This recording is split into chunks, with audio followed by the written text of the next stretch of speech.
Mob 20 Fifi, Glocks with the green beans, rifle bullets and a handgun, cause it means things. Michael Jordan jersey number 9 with the dream team. Caught him at the red light, put him in a deep sleep, hit him with a 3-piece, ATM 3-piece, diamonds in the pencil, break dancing like it's deep. Don't be reaching, I ain't finna play with no nigga, I'm a bleeder. Pull off in a coupe, hit the gas, tire screeching. Heard it got a body on it, baby. Don't get caught with it. Put the diamonds on a tester, they gon' break the meter. White stones, black wristband, jungle fever. Pops out of bed, shooting like he work for cheetahs. I'ma put a nigga in a box like pizza. She bad, but she put up in a beater. I don't need her. If a baby got her own bag, she's a keeper. Grand Rising and good evening, everybody. Welcome to another episode of Bad Television, Bearded After Dark TV. Hey, I'm your host, Dr. D, man. Hopefully, Dr. Crackback will hit the, you know what I'm saying, panel in a minute. And hopefully Uncle B Cheeks will join in. But hey, man, for all y'all that's out there, man, the link is in the chat, man. It's Saturday, we loose, we let it go, man. So let's get to it, man. Easy 350s on my feet. These ain't no Skechers. Mob 20 Fifi, Glocks with the green beans, rifle bullets and a handgun, cause it means things. Michael Jordan jersey number 9 with the dream team. Caught him at the red light, put him in a deep sleep, hit him with a 3-piece, ATM 3-piece, diamonds in the pencil, break dancing like it's B Street. Glock 20, shoot a 10 milli, don't be reaching. I ain't finna play with no nigga. What dollar?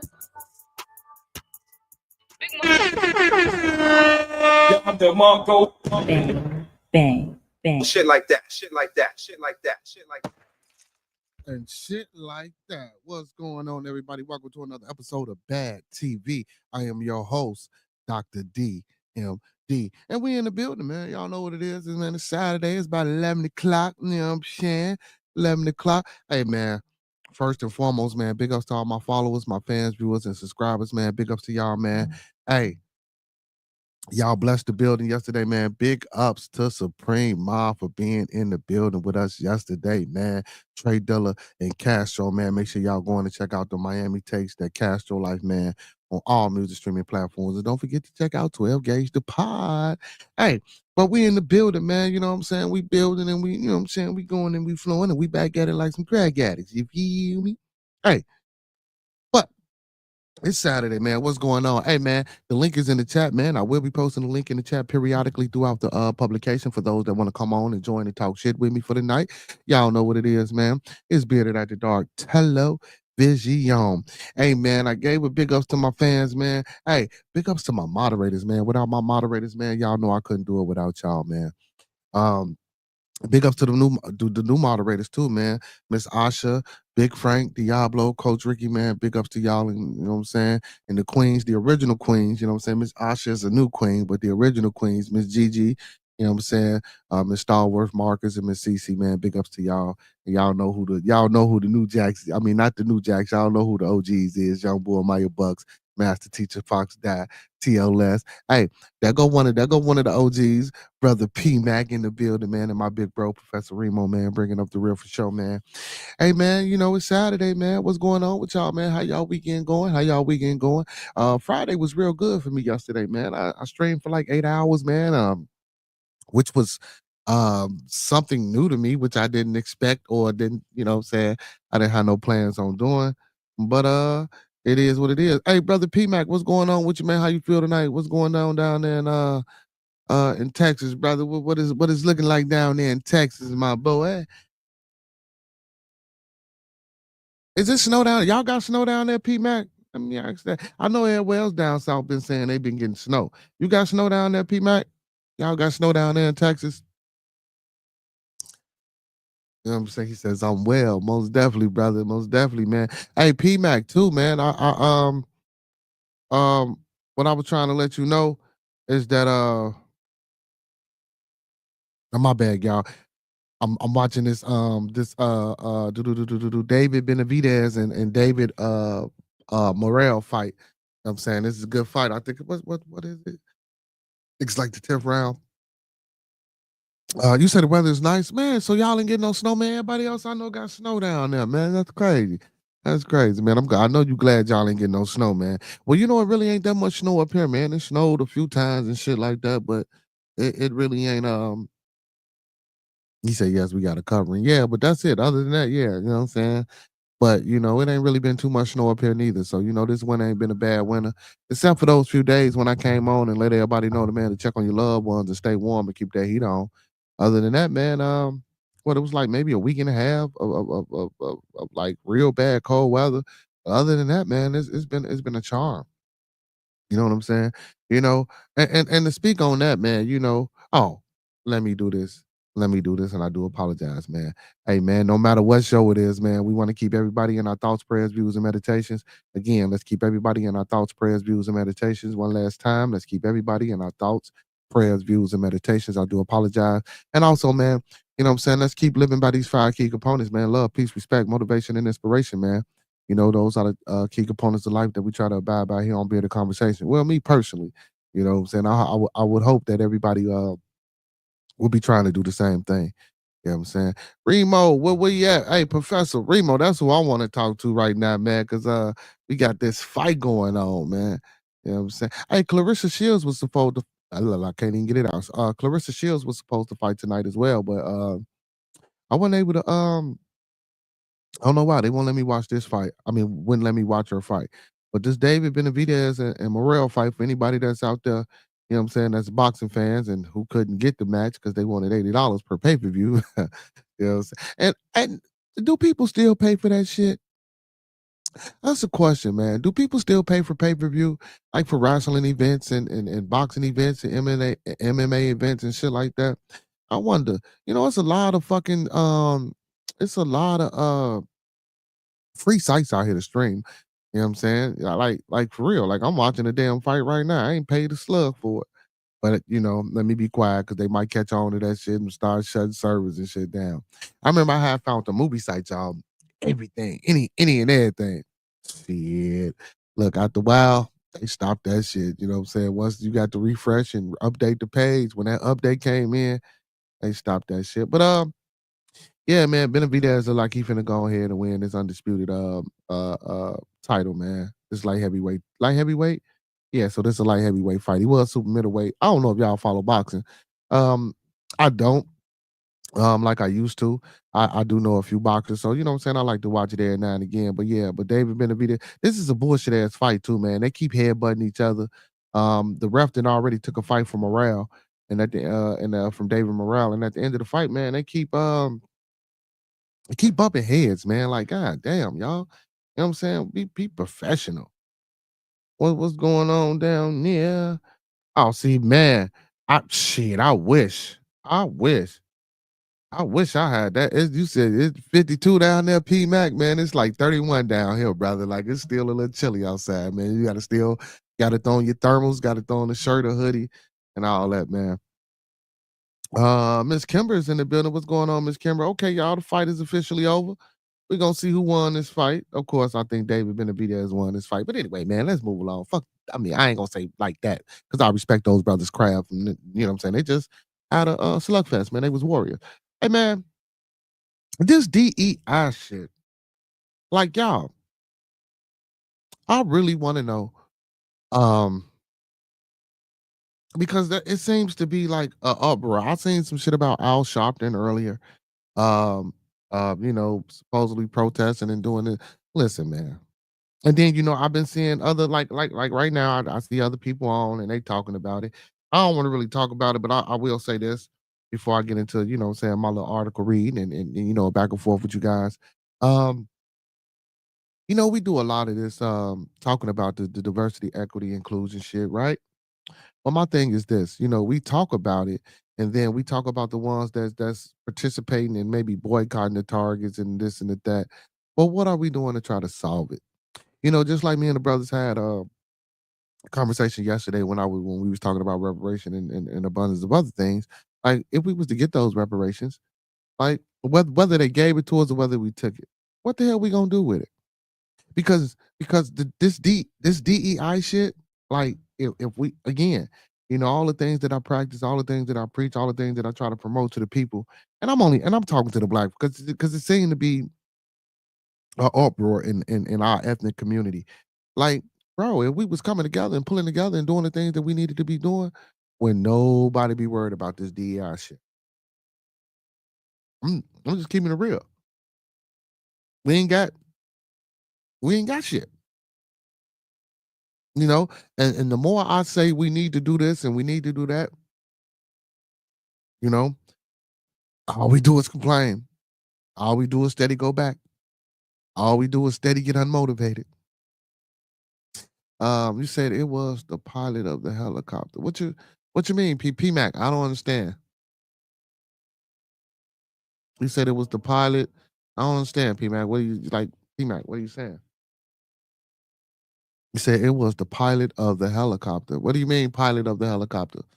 I don't understand, P Mac. I don't know if you're keeping up or if you.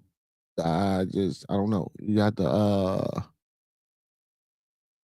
give me more than that. I really don't. You know what I'm saying, understand what that comment. What helicopter? What helicopter? What helicopter you talking about, P Mac? Um, Now, the only helicopter incident that I know of is about the helicopter that Trump came out and spoke about. You know what I'm saying? Nationally, I spoke on that briefly, but I didn't really get off into it. So supposedly a plane was flying, right? And then this helicopter. I'm saying, so first of all, the helicopter wasn't even supposed to be as high as this plane, but supposedly this helicopter was at the same flying elevation height as a plane, and it was coming straight towards the plane. Then all of a sudden, you hear Trump trying to explain that this helicopter moved in the way that it wasn't supposed to move and got out the way. And also he said he made mentions or a hint, like if you listen to the words, he said it moved in the way that it wasn't supposed to, or he made reference to we or whoever was controlling it didn't move it the way. And I'm like, is he talking about aliens or is he talking about, you know what I'm saying, the military? You know, it was kind of threw me out, but that's the only helicopter incident I know about. You know what I'm saying? Expert very following doors. Oh man, the fridge. What's going on tonight, man? Y'all talk to me, man. Come in the building, man. We got a few people in the building, man. Don't forget that like button, man. Like, comment, subscribe, and thumb up the video. Y'all know what it is, man. Hey, and pull your phones out, man. Pull your phones out. I know that y'all got 3 people that y'all know, man. Pull them phones out, share this to 3 people, tell them to jump on the live, man. Tell them come on and get in tune with us, man. You know what I'm saying? You know, we love it. We love it here, man. Well, I love it here, man. The more the merrier. You know what I'm saying? The more the merrier, man. The more people we got in the building, man, the more exciting and fun the conversation, you know what I'm saying, becomes. And the more interesting, man. Yeah. So y'all, David Benavidez, man, he won the belts. He beat Morrell, which well, I see that coming. He landed more punches. It really wasn't a good fight to me. Hey, but check this shit out, y'all. Y'all know, man, we always got shit to talk about. We loose here, man. So we loose here. Mexico and Canada hit back with counter tariff retaliation as Trump sparks a new trade war. See, you know, and this is like, you know, we talking about DII. You know, everybody talking about these DEIs and all this shit, man. It's just more than that, man. You know, I also been hearing, oh man, this plan, this 2025 plan, that Trump, you know, is supposed to be operating under, man. You know, they said this shit was way back in 2022 when it first came out. And they were saying that Trump, you know, even though Trump said he didn't know what was going on with it, but you knew what it he knew what was going on with it. And a lot of the things that's in those plans, you know, those are some of the things that he's implementing and putting in place right now.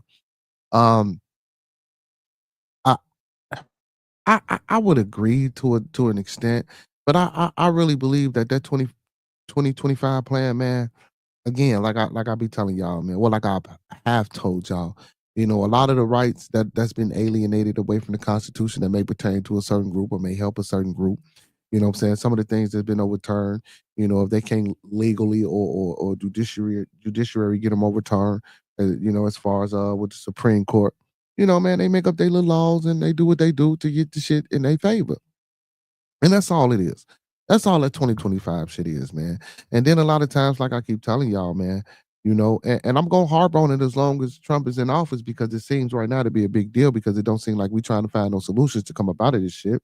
You know what I'm saying? Um, we got to figure out how to monetarily sustain ourselves, you know. and the community, man. You know, I mentioned this once before, man, on to some people, man, about communal buying.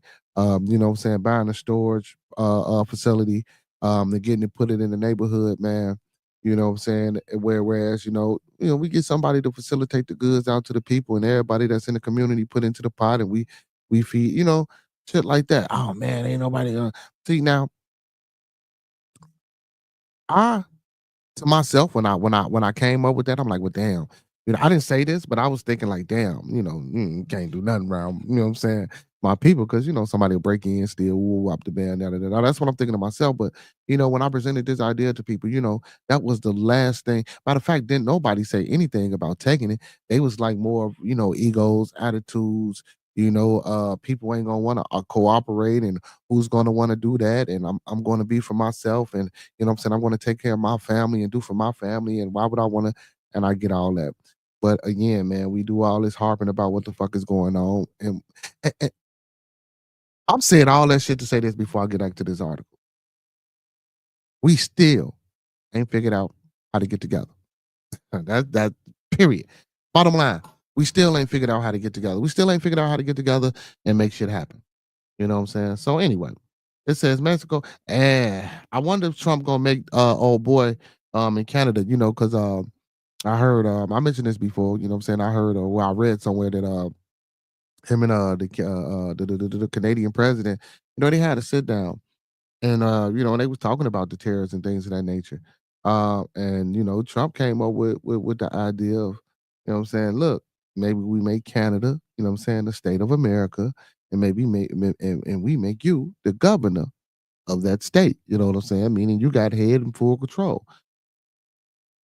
This is allegedly, I don't know how true this is, but it was an article that I read, you know what I'm saying? That said they might be trying to do that. And you know what?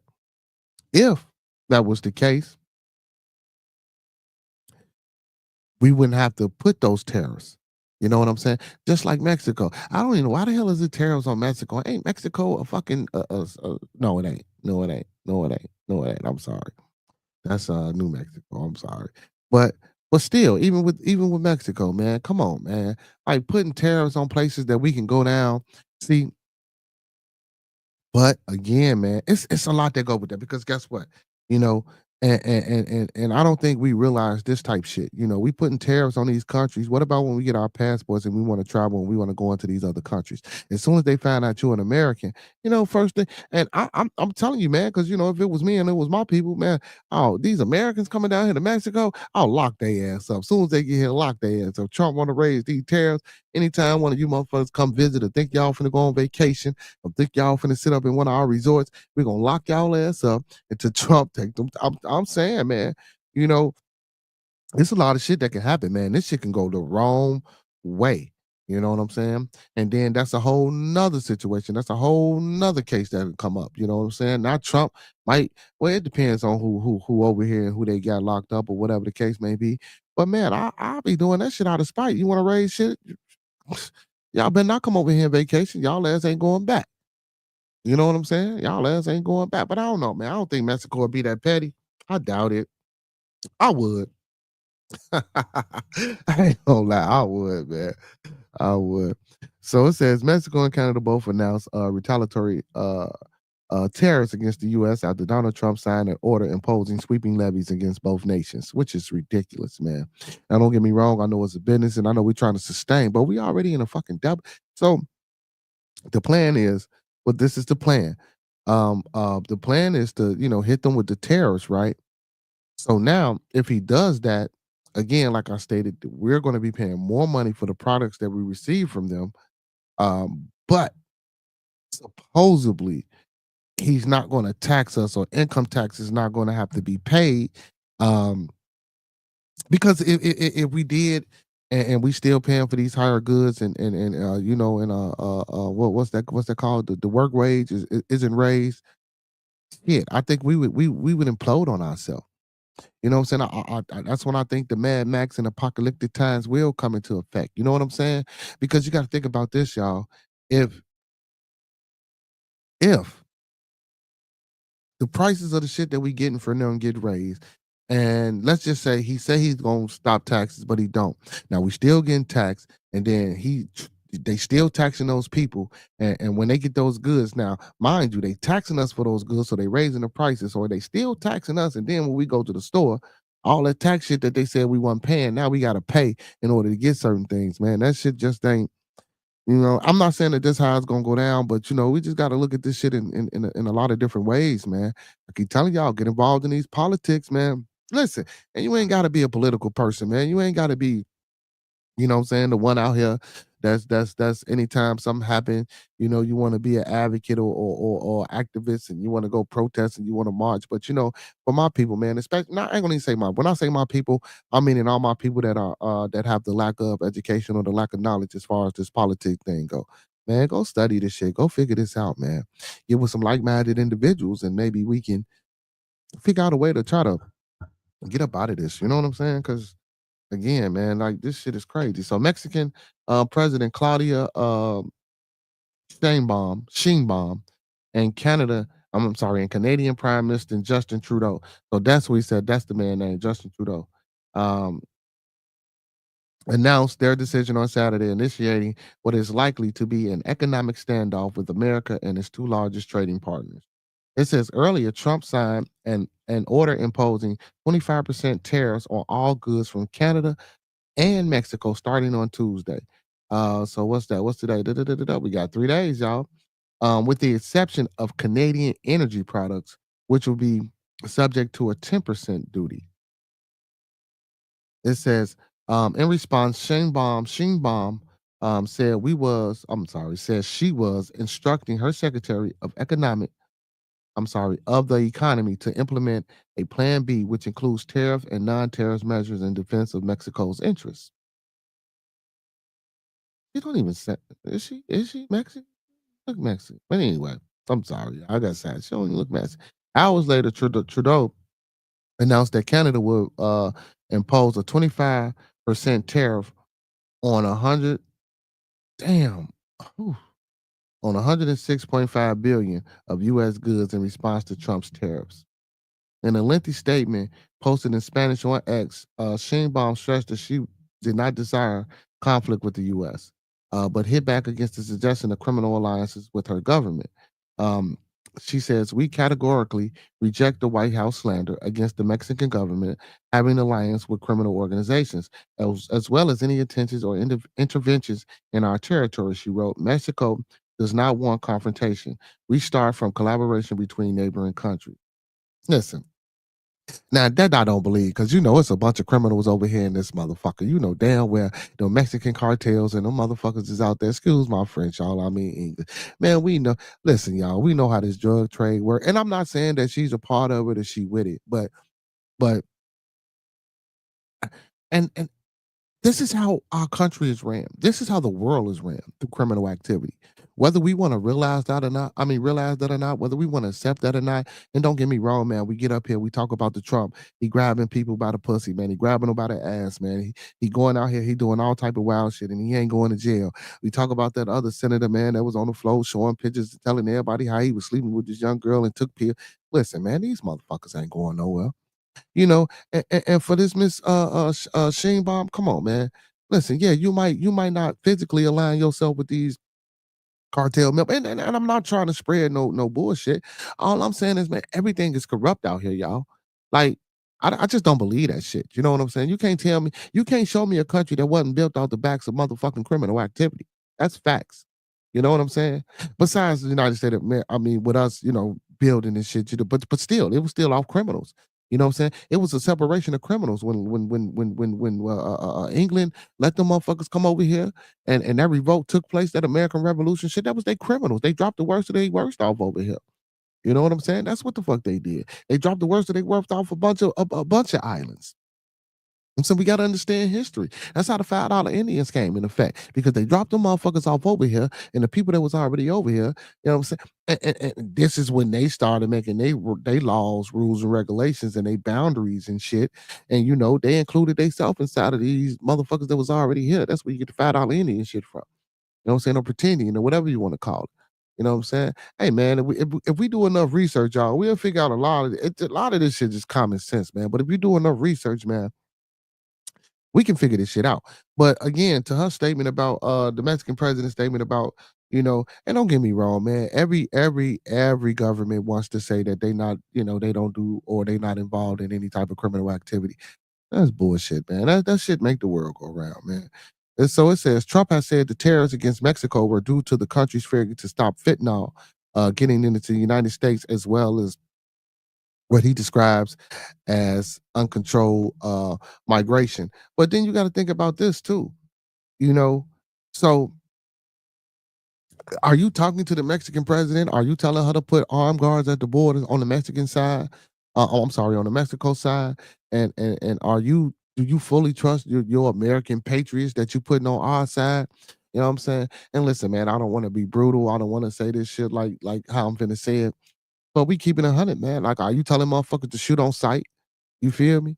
Like, how far is it, you know what I'm saying, for y'all to get weapons or replenish ammunition or things like that? How many people do y'all got really patrolling these borders? What's the mileage on this motherfucking wall that y'all trying to build in? How many people do you got stationed at each points of these walls or garrisons at each position, you know what I'm saying, and strategically position and certain amount of feet apart from each other. Well, we got towers and we got watch guards, you know what I'm saying, up top and down below. You know what I'm saying? Like, and I'm not saying that we should be killing people, man. That's not what I'm saying, y'all. I don't want y'all to think that's what I'm saying. You know what I'm saying? Just to keep this great nation of ours safe. That's not what I'm saying. But Trump saying that, he hitting them with the tariff because, she letting motherfuckers come over here. Listen, man, we can't stop these people from coming over here. We can't. Even if you do listen, let me tell you something, man. And the only reason I say that is because of this. You know how many fucking things that's been put against my people, man? You know what I'm saying? My melanated brothers and sisters, and we overcome this shit, or we find a way to beat the system. You know what I'm saying? But in actuality, we really ain't beating the system because the system probably done figured out, well, look, if we do this, they probably gonna do this, that, and the third. You know what I'm saying? And they probably know how long it's gonna take us to come to the, you know what I'm saying, understanding that this is what we should be doing to try to beat the system. I'm pretty sure they got all this shit in play. And even if they don't, like I say, man, you can't stop people from coming. You know what I'm saying? And that's why I say, how many people do you got protecting these borders, man? If we got 1,000 motherfuckers rushing over here, man, and what if they got the mindsets of these Muslim brothers and sisters, man? You know what I'm saying? They rush you. When they rush you, bro, there ain't shit you can do if you by yourself. You know what I'm saying? Because they come through by the herds or by the hordes. I'm sorry. You know what I'm saying? It be a bunch of them. So when they coming in that border, man, you pulling out that pistol thinking you finna shoot. Yeah, but what's when them bullets come out, man? You can't kill everybody. It's gonna be devastating and tragic, but still, and we don't want that, man. I really do think Trump needs to sit down with Shane Baum and sit down with Trudeau. He sat down with Trudeau once before, and I guess it didn't go well because again, he trying to hit us over the head for $106.5 billion. You know what I'm saying? And I don't know, man. I was just listening to some people, man. That's one of the reasons. And fentanyl, man, fentanyl getting through here. Come on, man, fentanyl getting through here through the water. It just ain't getting here through Mexico. Fentanyl getting here through how it got here. I believe, like I said, like I told y'all, I believe it's some type of underlying deal going on, man, with the way they dropped them fucking immigrants over here, and they were sitting in the fucking police station. Motherfuckers probably had a gang of drugs on them, man. Come on, man. I don't know. I'm not saying this for sure, but come on, man. Come on, man. And Trump, sit your ass down. Stop trying to fuck with these people. We said in her post, Sheinbaum touted her government record since she took office in October, seizing 20 million doses of deadly synthetic opioid, in addition to detaining over 10,000 individuals tied to drug trafficking. So Trump, she giving you her numbers, brother.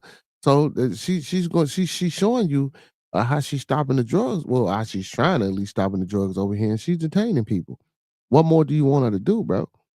So it says Mexico not only does not want fentanyl to reach the United States, but anywhere. Therefore, if the United States wants to combat criminal groups that traffic drugs and generate violence. We must work together. Like she said, and I agree with that. I agree with that. I agree with that. She said we must work together um, in an integrated, there go that word again, integrated manner, she said. Um, in a press conference held on Saturday night, Trudeau, I'm sorry, said that the coming weeks would be difficult for both sides, but that, I'm sorry, excuse me, y'all, but that this job would stand up for his citizens. He said, we're not looking to escalate, but we will stand up for Canada. For Canadians, for Canadian jobs, he said, we will also do more to grow, do more with the United States to grow our economies. He said, we can do and will do things together. And that is my focus. According to PM, tariffs on 20.6 billion, oh my God, 20.6 billion worth of U.S. goods will take in effect from Tuesday and and the remainder in 21 days. He said Trudeau warned that the tariffs will hurt the United States, a longtime ally. I'm sorry. He encouraged Canadians to buy Canadian products and vacation at home rather than in the U.S. That's the shit I'm saying. Like he said some non-tariff measures, including those relating to critical minerals, energy procurement, and other partnerships, are being looked at. So, and that's like I said, man, you know how like we want to go over there, man, and you an American and they see you an American and you got your passport, whether you're trying to go to Canada or whether you're trying to go to Mexico. See, this shit could start a little bit, you know what I'm saying? This shit could get a little bit more deep than what it is, man. You know what I'm saying? And then, America, man, we do rely on tourism. You know what I'm saying? We rely on motherfuckers coming over here. We most definitely rely on tourism. So if he telling his people, and then again, what if he make a law saying that motherfuckers can't come over here from Canada or we can't come over there in Canada? You know what I'm saying? And the only type of working or integration that we do is the trading of the goods. You know what I'm saying? Come on, man, 106.5 billion dollars he trying to tax the U.S. Starting with 20 point. Let me go back. Starting with on Tuesday, starting with 20.6 billion dollars worth of U.S. goods would take effect from Tuesday and the remainder in 21 days. It's crazy, man. That's crazy they playing with this money, man, but we in a fucking deficit. That's crazy they playing with this motherfucking this much money when we talking about goods and products to be shipped and served to the people or to the consumers of the American public. You know what I'm saying? This shit is crazy, bro.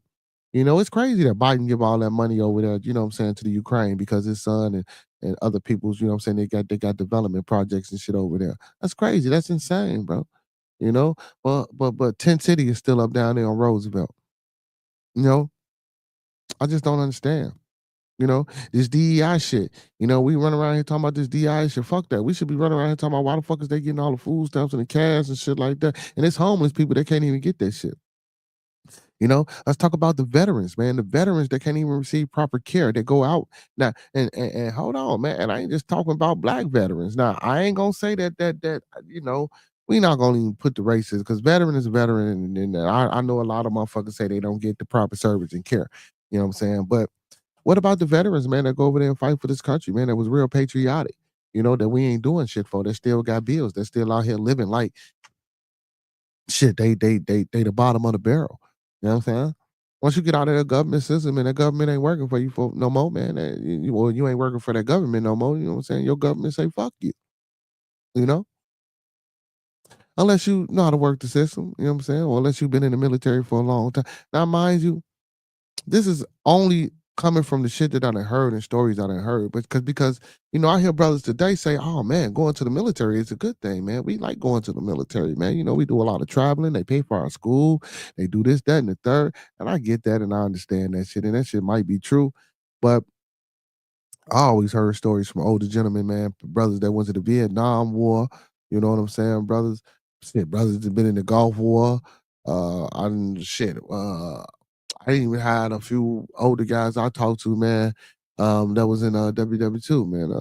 90-year-old gentleman, man, that I talked to, man. That's all he liked to do is tell these old ass war stories or tell, just stories about his life, period. You know what I'm saying? Not necessarily war stories, you know what I'm saying? And they be interesting, you know. Um, I'd also have brothers tell me, that it was a half and half experience. Some of the shit was good and some of the things were bad. And I get brothers that tell me, well, you got to know what you're doing when you get in the military and when you get out of the military. You got to know the resources and how to activate them. But again, man, that shouldn't be. Why the fuck am I learning about resources and how to activate resources? I done went somewhere and served in this motherfucking military for over 20 years, man. You know what I'm saying? Shot up, medals for getting shot, medals for saving people, or even if I ain't got a fucking medal, man. I went out there with the mind, with the mentality of a young 18, 19-year-old individual. I didn't get out the military till I was like 40, 50 or some shit. Served all these tours. And now that I'm out, I can't get the proper medical care. You know what I'm saying? I can't go to what's that, your DHS office and apply for a medical benefit or stamps. Snaps or EBT or whatever the hell they call it. You know what I'm saying? Because guess what? Y'all done gave it away. Or we got these lie heap and these CETA programs. You know what I'm saying? I had a brother tell me he wouldn't apply for it and he was upset. You know what I'm saying? He wouldn't apply for this shit, man. And he said he was upset because, they told him that they didn't have the funds. You know what I'm saying? Because, they gave him out already. And his first thought, his first mind was, damn, see, because they gave all that shit to the motherfucking immigrants and all the migrants and shit coming over here. Like that's the bigger picture. Now, they want us to crash out. And I'm gonna keep it 100. They want us to crash out. They got us fighting over this DEI shit that I don't think is important. You know what I'm saying? What we should be fighting over is trying to figure out a way to come together and overcome this shit. That's why, man, I be trying to like get Miss Kimber to come on and do that agricultural shit, man. We need to learn how to start getting in that garden. Man, I wish I would have paid attention. I said this shit once before, man. I wish I would have paid attention when my grandma was out in that garden. You know what I'm saying? Learning how to plant, learning how to flower, learning how to nurture, learning how to talk, what I'm saying, to the things that I'm growing to help, what I'm saying, get the best out of, what I'm saying, this ground or this earth. We gotta figure this shit out, man. You know? And then guess what? We gotta know how to, because if they hit them fucking buttons, y'all. Hey, like, what if they hit them fucking buttons, man? Y'all think we gonna survive if they hit them buttons? If Trump say fuck it, man, I'm tired of Kim Jong and I'm tired of these motherfuckers, man. I'm finna hit these fucking buttons, man. You know what I'm saying? You think if we hit these buttons, man, we gonna survive? Well, I ain't gonna say. I think we might. Depending upon where we at, I think we might survive. Now, I think a lot more of them probably will be survive. You know what I'm saying? Because they probably got bunkers, especially the rich white folks. They're gonna probably save a couple of their friends and a couple of their friends. See, but here we go. This recessive and this dominant gene shit. You know what I'm saying? Like, they're gonna have the best doctors, the best lawyers, the best engineers, the best geologists, the best biologists, the best chemists, what I'm saying, around underground. Like the brother yesterday was on the show was saying, about how they got an underground city, man, on this show called Paradise, and President she handpicked 25,000 motherfuckers to go down there. I don't know if y'all read this book called Behold the Pale Horse. I don't have my book, man.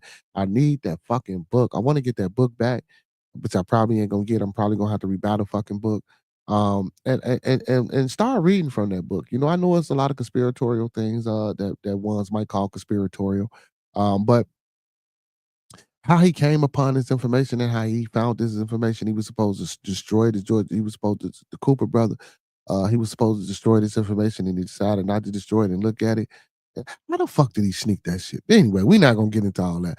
But I want to read some excerpts from that book. You know what I'm saying, just to open up some people's minds and let's talk about some shit and see if any of this shit could feasibly be true, or if any of this shit like sticks to you, if any of this shit is food for thought, if any of this shit is, what I'm saying, some shit to be on your brain, you know what I'm saying? I don't know, man. I just know it's fucked up out here, man. And shit, I just, man, this should be crazy. It should be crazy. What this shit say? Hey, check this out, y'all. Man carjack victim while Chicago cops shine a spotlight on him. Wait a minute, man. Wait a minute. You got to be fucking kidding me, man. So you mean to tell me, man, while the police is shining a light on you, man, you trying to rob a motherfucker for their vehicle? See, see. I ain't gonna say I blame this on the Chicago public school system, man. What the fuck be wrong with people, man? You can't be that goddamn stupid. God damn, you can't be that stupid, man. It look like I know this motherfucker. It said Chicago. Wow. It's not every day, And we get to tell you that someone is accused of carjacking a driver while a Chicago police squad car was shining a spotlight on them. But today is that day. What in the fuck? Wait a minute, man, come on, gang. God damn, gang. Listen, gang. And it seemed like it's on, man, look. All this shit, man, that's going on out here, man. Bro, what if they would have shot your goofy ass, bro? You gotta be cool, man. Motherfuckers out here gotta be cool, man. Listen, man. Hey, all my parents, man, all my people, go get some insurance on y'all dumbass kids, man. Hey, all the women, go get some insurance on y'all dumbass spouses and these motherfuckers y'all fucking with and laying up with, man. Go get some insurance on these brothers, man, because these brothers out here doing the dumbest shit in the world, man.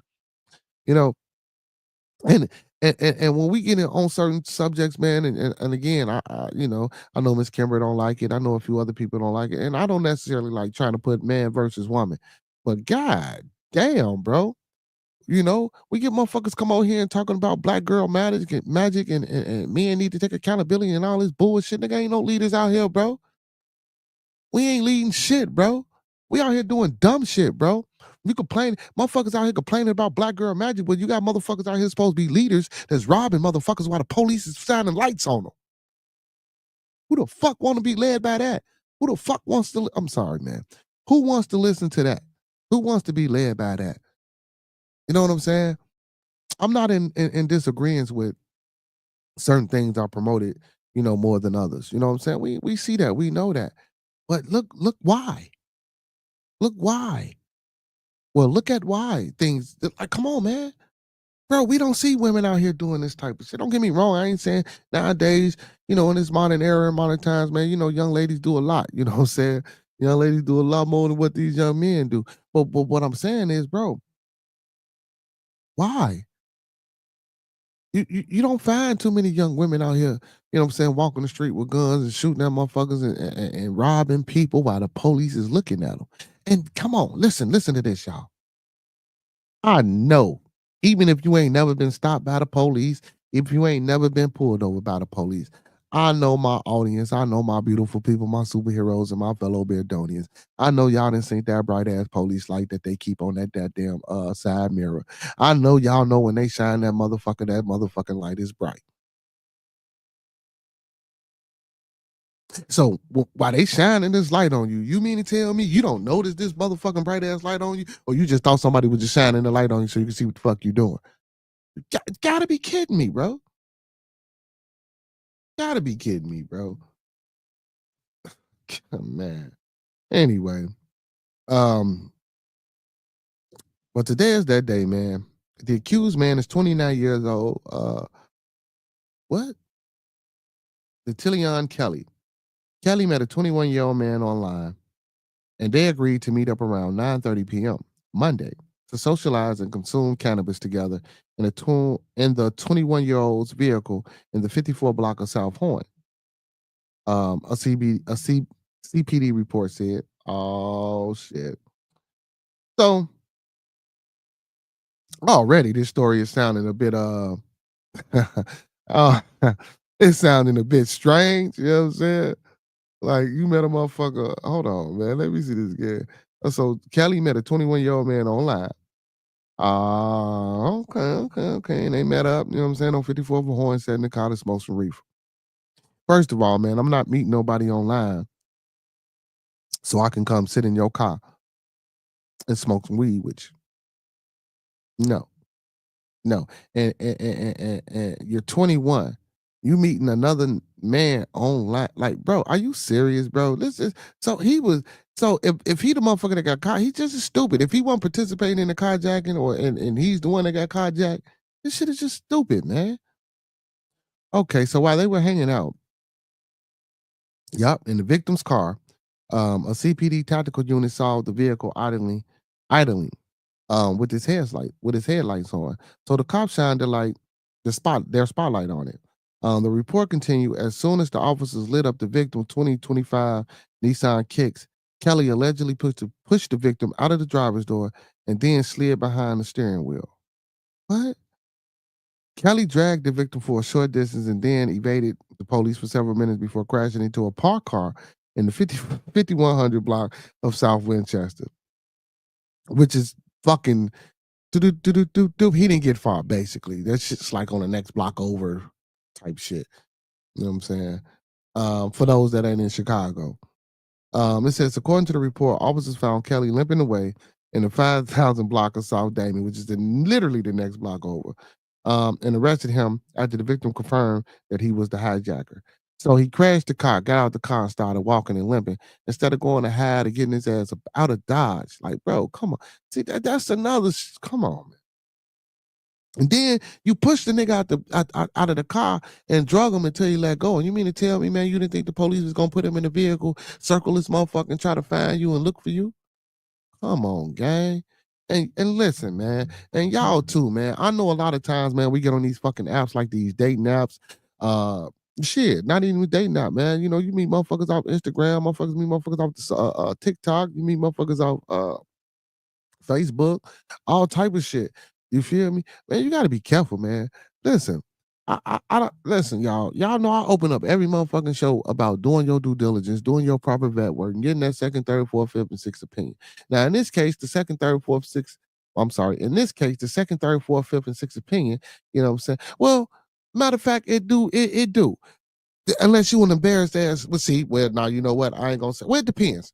Because if you knew you done met a motherfucker online, you know, 9 times out of 10, man, you might want to tell your homie where you going, you know what I'm saying? Or letting your homie know, look, man, I'm going to do this, or woo, woo, I'm finna meet woo, woo.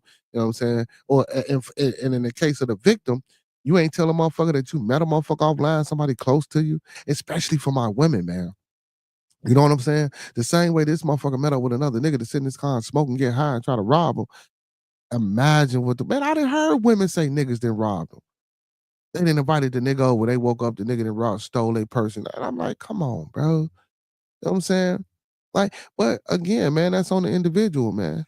You know, you meet a motherfucker after a couple of days and you letting the motherfucker in your crib, you know what I'm saying? Yeah. What you think? You don't even know this motherfucker. I ain't saying everybody, man, but I just want y'all to be careful, bro. You know what I'm saying? These tenders, these POFs, the fucking just the internet period, bro. Be careful when y'all getting on these sites and meeting people. And again, like, come on, man. So I don't want to say this, but this some type of homosexual activity, man. With this guy gay or some shit, bro. I just can't see no regular man, bro. You know what I'm saying? I'm not finna meet no nigga online and tell no nigga to come smoke some weed with me, bro. Is you serious? And then how fucking dumb can you be, bro? So you mean to tell me you panic when they from the way they telling the story? I'm gonna get back into it. You panic when they flash the light on you. You know what I'm saying? You pushed them out the door and then jumped in the driver's seat because they watching you instead of fucking abort mission.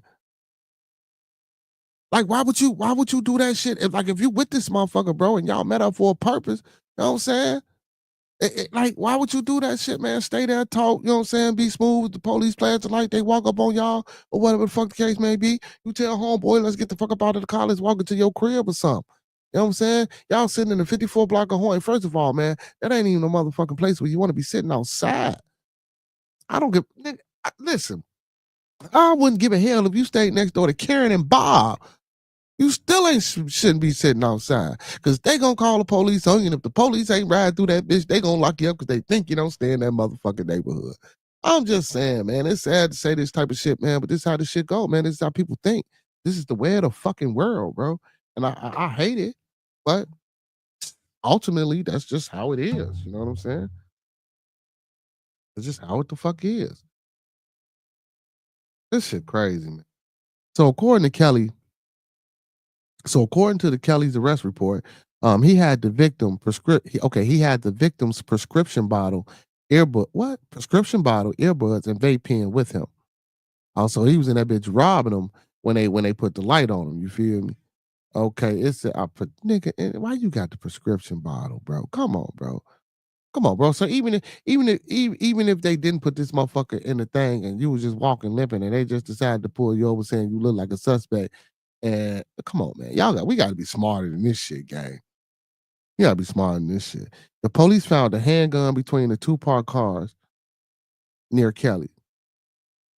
Prosecutors said video showed him making a tossing motion towards the area where the weapon was found. What? Hold on, man. What video? I don't know. I don't know. I don't know. I don't know. I guess they got a ring cam or something. We'll figure it out. You know what I'm saying? Well, I guess they'll figure it out. It said they also said Kelly used the gun to pistol whip the victim in the forehead during the carjacking. So court records show Kelly has been on probation since September for a felony gun possession case. He is now charged with vehicular hijacking, aggravated battery, and robbery. Judge David Kelly granted the state detention petition. This is fucking stupidity, man. This is stupidity, bro. And then you already on papers. And like I say, man, I'm finna keep it 100 with y'all. What I think it was a case of, you know what I'm saying? And I'm gonna keep it 100, man. I think it was a case of dude was gay. You know what I'm saying? I really do. I really do think it was a case of the guy that he you know what I'm saying, planning on meeting up with to smoke the weed with, you know. And listen, man, I love my people, but I do think, you know what I'm saying, he participated in the community. And since he participated in the community, you know what I'm saying, he probably thought that this was gonna be an easy money grab. You know what I'm saying? He probably thought he was gonna scam, get up in there, bust him upside his head, take his money and woo up the bam and you know, shit like that. But again, you should have really thought about that, man. I really think he should have really thought about that because once that light got shined on you, well, see, but he was already in the event. See, but that's what I'm saying. So y'all, he was already in the process of trying to rob this motherfucker. So since he was already in the process, I guess. But if that was the case, man, I'd have bailed out the car and took off on foot and probably would have had a better chance. You feel me? Because 54th and Horn, he probably could have hit it through a few. Not trying to tell a motherfucker how to get away. I don't want to talk like that, y'all. But we talking, man. We keeping it 100. We keeping it real shit. You know what I'm saying? If you're in a situation, man, and you're trying to get the fuck on and you're trying to get away from the police, man, you know what I'm saying? Not trying to promote criminal activity or anything, you know what I'm saying, like that. But shit, if you one of them motherfuckers, man, know you out here doing shit you ain't got no business, you trying to get away from the police, bro. You feel me? You don't fucking push the man out the car as they shining the light.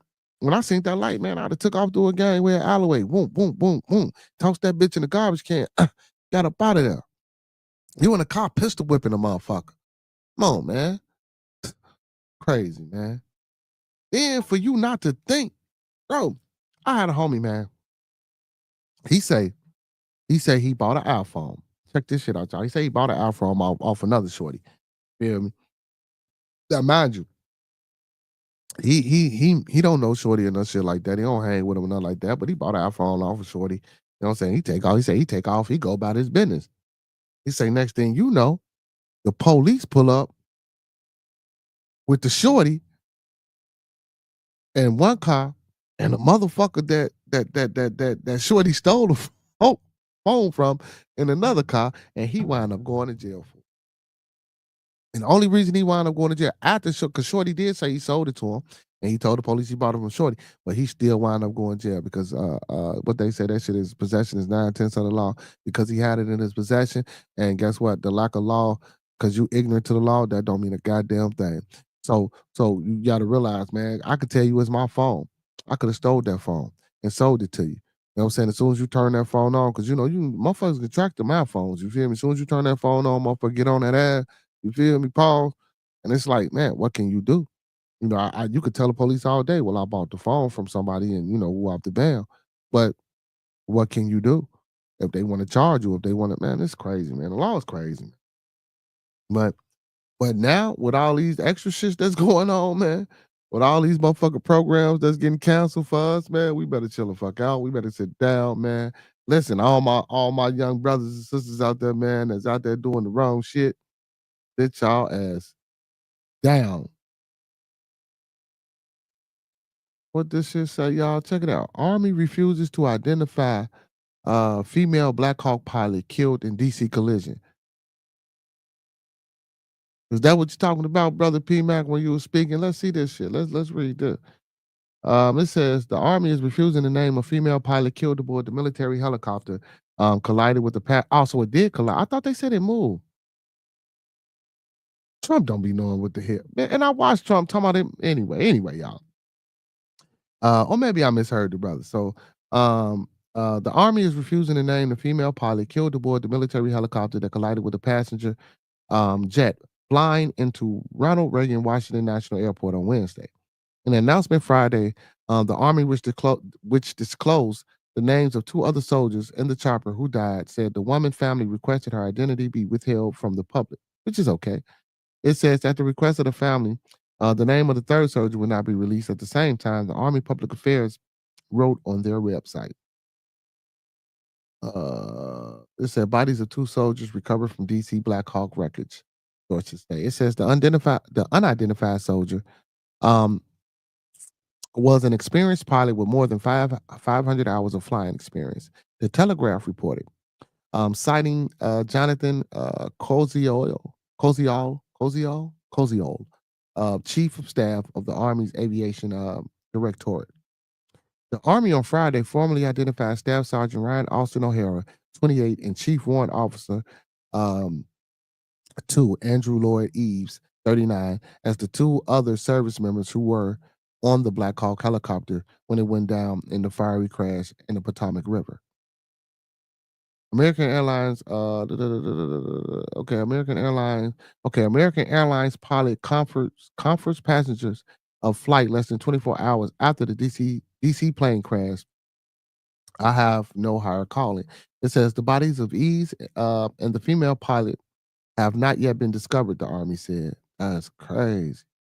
At a press conference Thursday, Secretary of Defense Peter Hegseth, crazy ass names, man. They always talking about our fucking names. Described the crew, the UH-60 Black Hawk crew, fairly experienced. Eves, the instructor pilot on the flight, is reported to have logged more than 1,000 hours of flight time, Koziol said, according to the Telegraph. Koziol further dismissed the claims that DEI policies were not. See, and look, I wasn't expecting the fucking DEI shit they pop up. But check this shit out. Koziol further dismissed claims that DEI policies were to blame for the crash, something that was suggested by President Trump Thursday. Both the pilots have flown this specific route before at night. This wasn't something new. Either of them, Koziol said. He said Hegseth announced Thursday that the Army is investigating whether the Black Hawk was flying at an appropriate elevation. So they did say so, and I have seen some things that said that Black Hawk wasn't even supposed to be that high in the sky. The midair collision. So basically, they were trying to say like something. The way Trump was saying it was like something took that motherfucker over. Anyway, I'm gonna keep. Okay, so the midair collision between the helicopter and American airline jet claims the lives of 67 people. God damn. Our deepest condolences goes out to all the families and friends impacted during this tragedy, and we will support them through this time. Major General Trevor J. Brendenkamp said in a statement, adding that mm, mm, mm, mm, mm. Yeah, man. I just want to give a man. Let's send some condolences out. Send some man. We want to send some condolences out, man, to the family of those passengers on that American airline commercial jet, and you know what I'm saying, to the sister and the brother. You know what I'm saying, or the guy rather that died in the Black Hawk crash, man. It's this is insane. And okay, and so another thing, who was on that fucking plane? Who was on that plane? Don't they give you flight itinerary, or you know what I'm saying, or who's in the sky and where you supposed to be flying at and shit like that? And especially if you in military, military got a little bit more clearance than what anybody else got. So I would think the military would know where to be and know where not to be, in correlation to what I'm saying, a flight path of a commercial airline or jet. You know what I'm saying? Like for real, like what's going on? Who was on that plane? Or who was that pilot? Or who was, you know what I'm saying? Like who was exactly on that plane? So you mean to tell me, and listen, I'm not saying this is a fact. So whoever was on that damn plane, you mean to tell me that person was risk? Maybe, because it said it was only like 67. So I guess that motherfucker was worth killing all them other motherfuckers, man. I'm gonna keep it 100, man. You know? Shit. Maybe it was worth it. I still want to know who was on that plane, because I don't think that shit's crazy. That shit's crazy, man. Hey man, we got one rich motherfucker mad at the richest motherfucker. You know what I'm saying? Bill Gates said he thinks. Oh, but before I get on to this, man, again, I do want to send condolences out to the family members of all those people, man. You know what I'm saying? Again, man, that's why I say, man, and and I was really expecting to just kick the woolly bubbles with the people, man. I really wasn't expecting to get into all this fucking tragedy, man. You know what I'm saying? But shit, that's the way of the world right now, man. But yeah, let's give our condolences out to those people, man, and those family members. And again, that's why I always start my show off, man. Let's keep everybody in our thoughts, prayers, views, and meditation. That shit is real important. Sometimes, we say that shit and we don't think about that shit, but we really need to start, taking that shit in consideration, not only just for us, but for other people. You know what I'm saying? There's a lot of people out here that's going through a lot of things, as well as ourselves. You know what I'm saying? We go through a lot of shit as well. You know what I'm saying, man? Please, man, just keep everybody in your thoughts, prayers, views, and meditations, man. And try to live off them components, man. Love, peace, respect, motivation, and inspiration. Because it even if you don't have others in your circle or around you that's really trying to, live that way and be that way and be righteous and upstanding, that don't stop you from doing what you're doing. You don't let that stop your energy from resonating, with the people that's around you. You know, you want to continue to build, you want to continue to grow, you want to continue to influence, you want to continue to encourage, you want to continue to uplift, your small circle. You know what I'm saying? Like, shit, and at the end of the day, even though like a person like me, I got ideas about shit being better than what it is for everybody. But shit, if it can't be better for everybody, shit, I ain't listen. I'm not trying to fight it and make it better for everybody. You feel me? Now I will be part of that fight if I can make it better for everybody. But God damn it, if I find, well, I ain't gonna say if I find out, but if I come across motherfuckers who ain't trying to take heed to the process, I'm gonna leave you the fuck alone and by the wayside. I ain't got shit to do with you. And it's sad that we gotta say that shit, but shit, that's facts, man. And I'm all for togetherness. I'm all for, but at the end of the day, man, ultimately it is about individuality, and it is about, personal survival. You know what I'm saying? And if you can't survive, shit, you can't keep your family alive. So I get that shit, but man, if you can't, and like I said, if you can't work with a group of motherfuckers, man, leave them fuck alone. Let their ass die by the wayside. What's that you playing, brother? What's that? What's that? What you playing? Well, Indiana Jones. I ain't know he had a fucking game. You gotta solve puzzles and shit.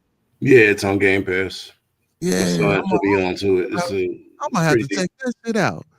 I'm gonna have to check it out. It's kept me tied up like most of the day. I've been relaxing. Yeah, I know how to be beating them games and shit. Yeah. But Bill Gates, man, let's talk about this guy, Bill Gates. Bill Gates says he thinks it's insane that Elon Musk is allowed to destabilize politics in other countries. Wait a minute, man. Ain't that what America do Never mind. This shit is crazy. Boy, who be writing these articles and why? Okay, so it says Bill Gates said Elon Musk shouldn't be weighing on foreign politics.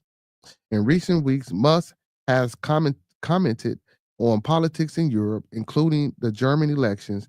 Gates said Musk shouldn't be telling people who to vote for. But shit, why not? Ain't that what we do over here in America? When we running for, I thought, okay, all right. See, then hold on. Don't Bill Gates, ain't he the funder of the World Health Organization? Don't he give them all their money? And Trump told the CDC to stop talking to them? Yeah. Okay. No, I was just double checking, you know what I'm saying? I just make sure. Yeah, but you did you read up? I heard you really talk about DEI. Did you read up on what DEI means as it's being canceled? There's a lot of things you wouldn't think. Yeah, well, I ain't get to that part yet. Bro, it's so many things that's attached. Like, even with the plane crash that I was just talking about, bro, Trump tried to fucking say that was DEI. He tried to say that the plane crash, that the damn Black Hawk flying into the damn commercial airliner was DEI. Like, bro, like everything ain't fucking DEI. I swear I want me to read it to you again. Everything, bro, ain't DEI, bro. How the fuck is a plane? You get what I'm saying? I get you on certain instances, but how the fuck is a plane crash? I want to know who was on that plane that Black Hawk crashed into. Somebody had to be on that plane of importance that they was willing to risk them other 67, them other 66 motherfuckers to take that plane out. That's all I'm saying. You know what I'm saying? Cause again, when they send them planes up in the air, especially, if we talking about American Airlines, Spirit, who else? Southwest, all the fucking airlines, they get a flight itinerary. They get a certain path to go on, right? Now, the military gets any fucking clearance that they want. Don't you know they know where all these planes and shit at, especially if they going on missions? Like the brother say, they done flew this motherfucker path plenty of times at night. You know what I'm saying? The instructor had over 1,000 hours, and the pilot that was flying it had over 500 hours. So it ain't like it was rookies up there not knowing what the hell they was doing and where they was going. You know what I'm saying? So who the fuck put them in the same flight trajectory to fucking crash? To the point where they couldn't, maybe 5-10 minutes out looking at what the fuck they finna run into, decide to make what they call it, evasive maneuver or a tactical maneuver to get the fuck out the way. It's crazy, man. Anyway, but Bill Gates, he says he doesn't like how Elon Musk has involved himself in the politics in foreign countries such as the UK and Germany. It's really insane that he can destabilize the politics situation in countries. I'm sorry. It says Gates said in an interview with the UK newspaper, The Times, published Saturday. It said Musk has become increasingly vocal about his views on the UK and German politics in recent weeks. Earlier this month, Musk called for the removal of Prime Minister Keir Starmer. The Tesla CEO accused Starmer of not doing enough to prevent the rape of girls.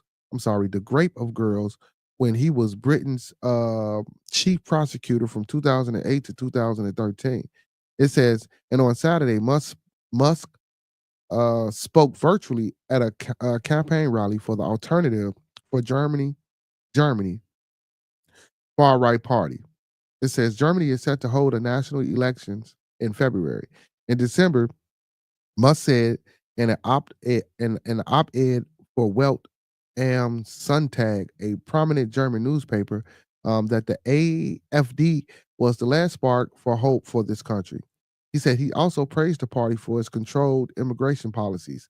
I think it's in the U.S. foreigners aren't allowed. I think in the U.S. foreigners aren't allowed to give money. Other countries maybe should adopt safeguards to make such super rich foreigners aren't distorting their elections, Gate told the Times. It says Musk's political influence has increased significantly following President Donald Trump's victory in November. It says Musk spent at least $277 million backing Trump and other GOP candidates in last year's election. The bet has since paid off for Musk, who calls himself Trump's first buddy. God damn. The billionaire has Trump on calls with world leaders such as Turkish President Tayyip Erdogan. Musk is also leading Trump's new Department of Government Efficiency, or DOGE. The commission has been tasked with reducing government spending and cutting excess regulations. It is unclear whether Musk has donated to foreign political parties last month. I'm sorry. It's unclear whether Musk has donated to foreign political parties. Last month, the British politician Nigel Farage said that Musk was giving serious thought toward making a donation to his right-wing party, Reform UK.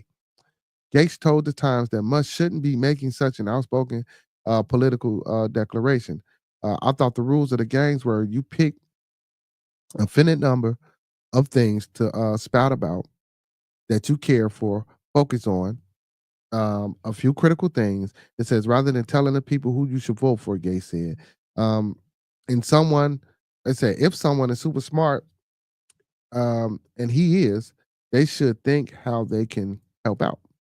But this is a popular stirring, Gates added. Man, fuck that, man. Listen, Gates, first of all, man, Gates, it sound like you mad because you ain't got as much money as this motherfucker. That's what it sound like to me.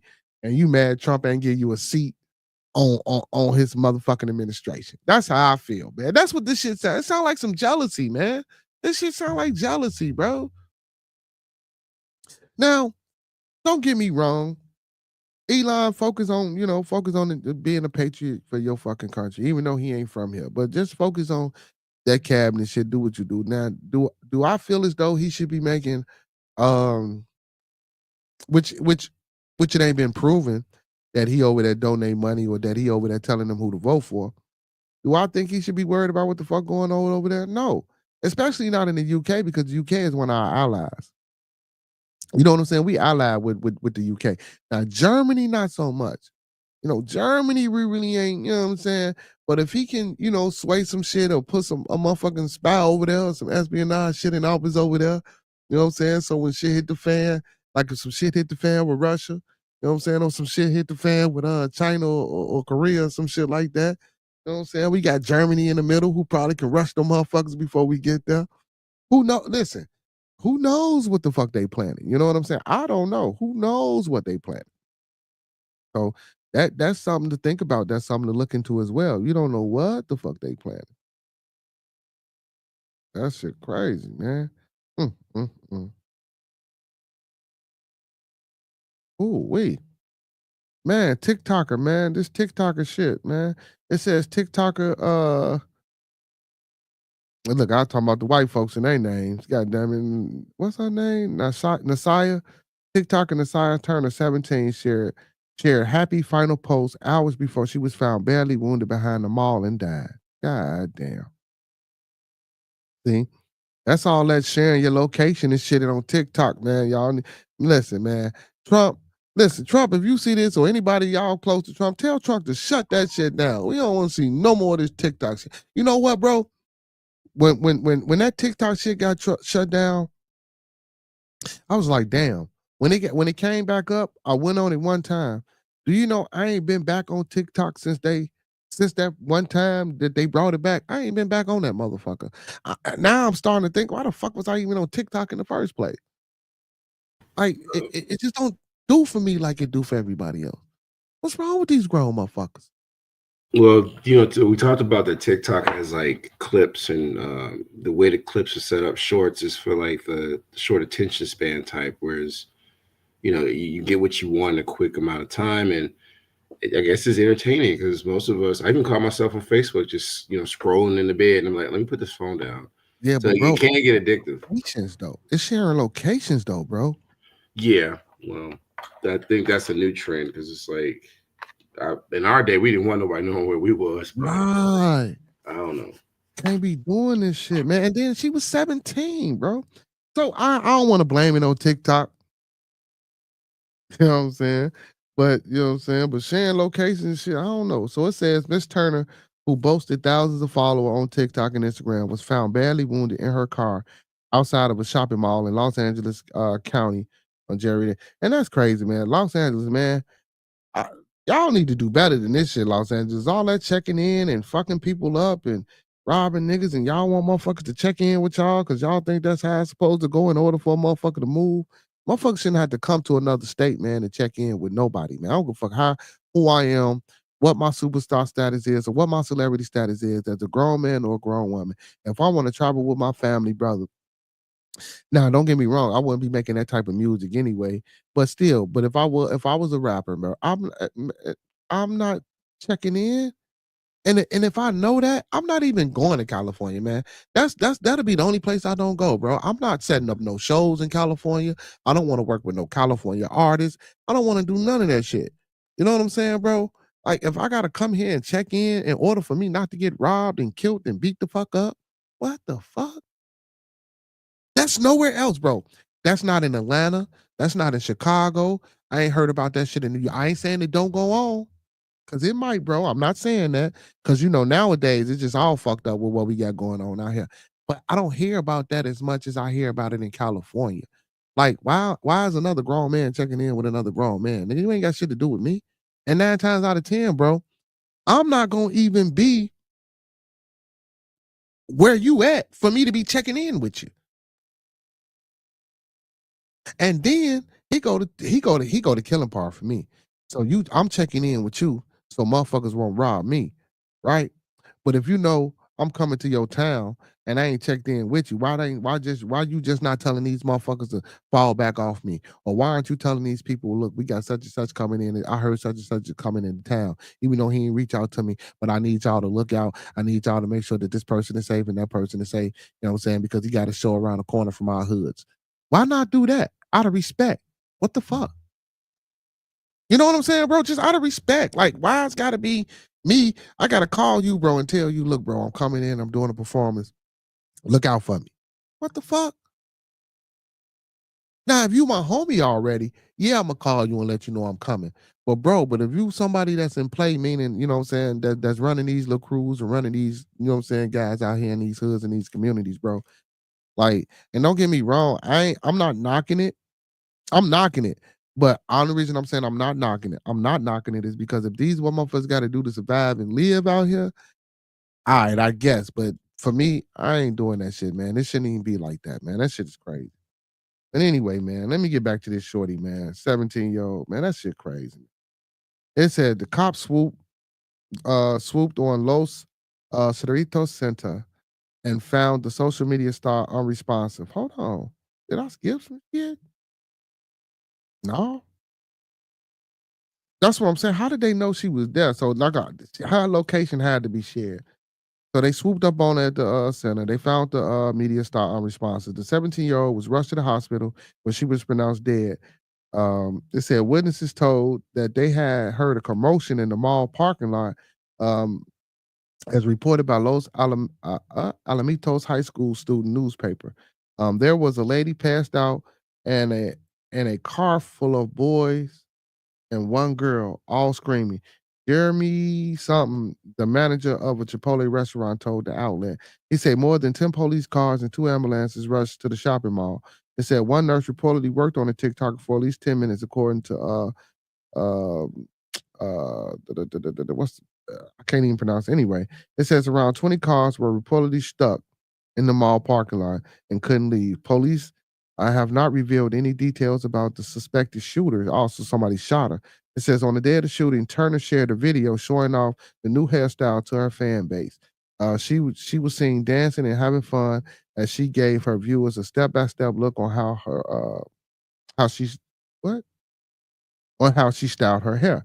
It said the end shot was a final look at her smiling as she posed with a super long curly pigtail cascaded down her back. It says, I should start doing a hair ATP, she captioned.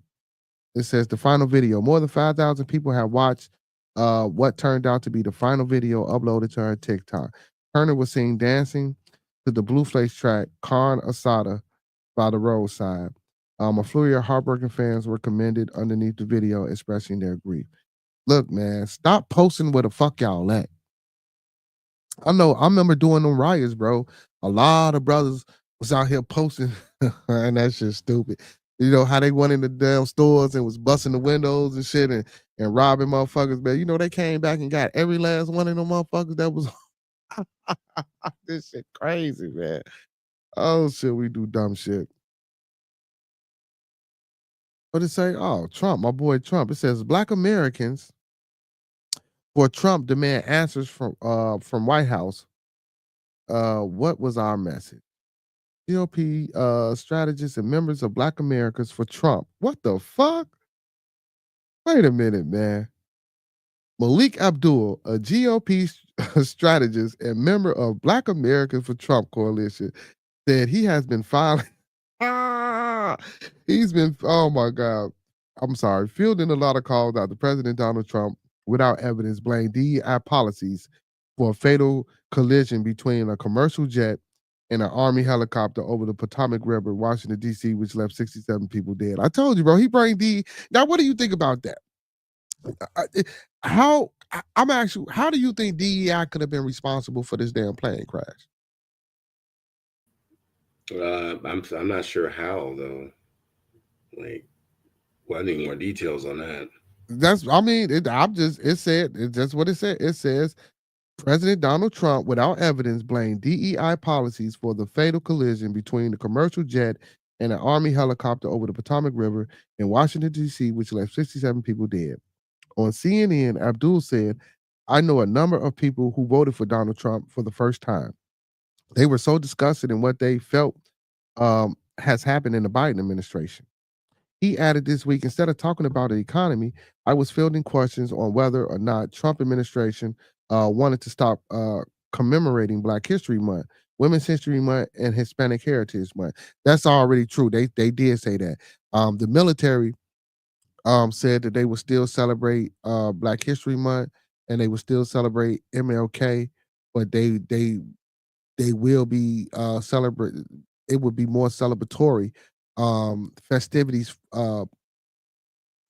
like for more patriotic holidays and type shit like that from the article that I read. But now, if they take Black History Month, oh, and speaking of the day, y'all, ain't today the first month? Oh shit, the first day of Black History, ain't it?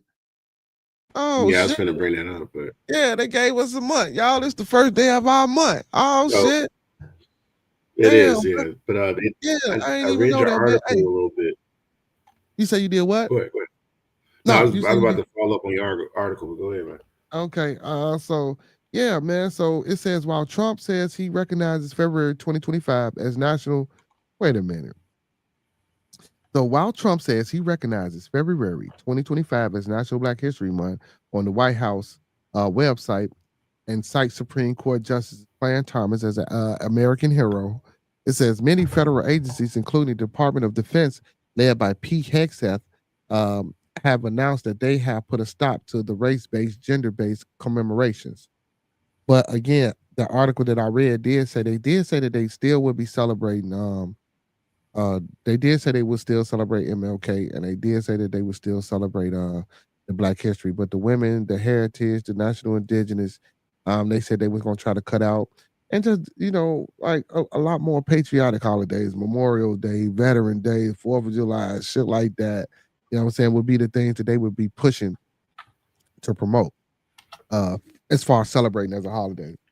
And some of them they said they would still keep a national holiday. You know what I'm saying? I mean a federal holiday.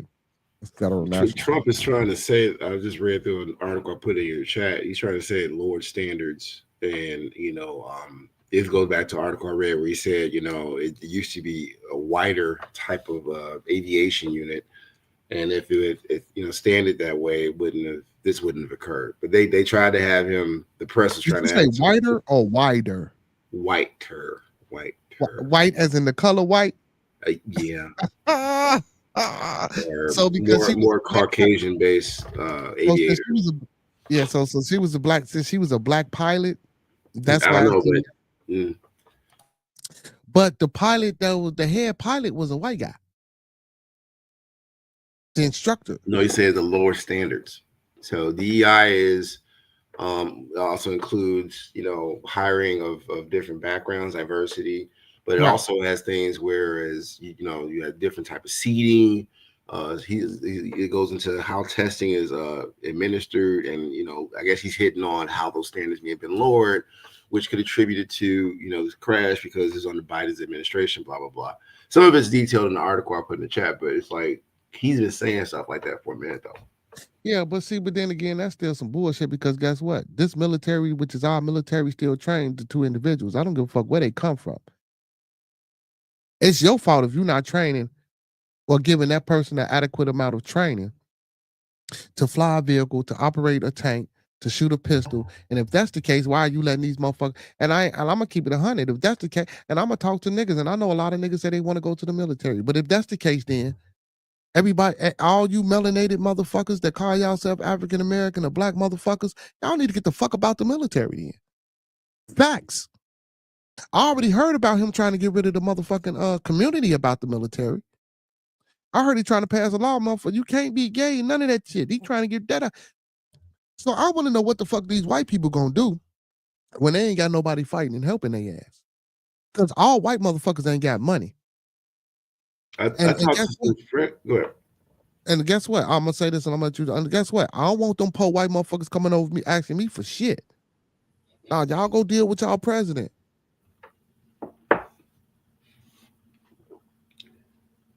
Go ahead, bro. Oh no, I was waiting for you done. Martin Luther King. I think I was reading something online. I was talking to a friend. He said this is actually what Dr. King would have wanted. So it goes back to how removal of DEI is kind of what you're saying. Is taking us back to segregation, and some would argue that that separation was much more necessary than us integrating some And of I that agree with division. and that ain't what MLK wanted us to be with them with he Yeah, wanted but remember the burning house statement. He was saying, I led y'all in here, but I shouldn't have. It's yeah, one of yeah. his Well, see, statements. well, bro, that's contextual. I really want to know because I tried to find that and see if that was in a speech. It wasn't in a speech. It was in like a he was talking to having Yeah, you mentioned that. It was like, I don't know if it's a a documentary or conversation. an He was interview. having a conversation with somebody or interview with somebody when he said that.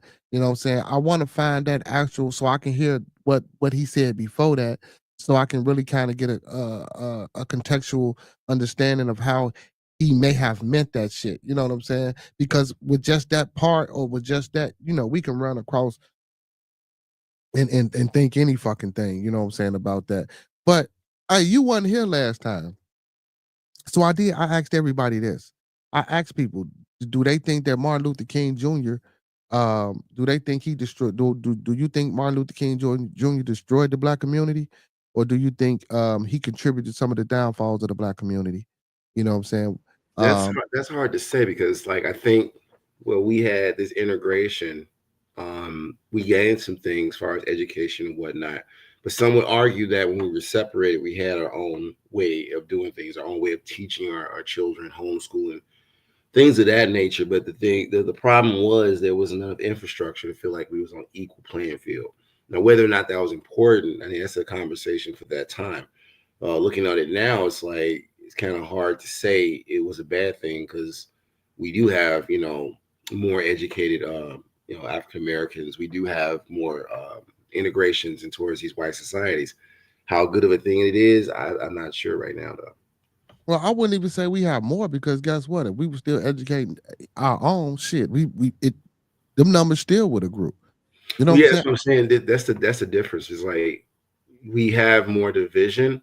I'm saying far as resources, but when it Mhm. comes to helping each other out, it goes back to the Willie Lynch letter. I know some people say it doesn't exist. It's just an idea, but how my shoes is more shinier than your shoes, but we're all struggling, and it kind of sets up this division where it's like who's better than who based upon, oh, I know more white friends, or I'm in more institutions, and on the other side it's like, well, I don't need all that, I'm from the streets and I know. So it's got a lot of division that's not necessary, and it makes it hard for us to build together. I don't think it's the same way on the other side. I know you talk about poor white trash and the highly educated whites, but I don't think they have that same division that we have. At least that's Yeah, yeah, from the yeah. outside looking in. It just seems like they're more cohesive, whereas we are always divisive.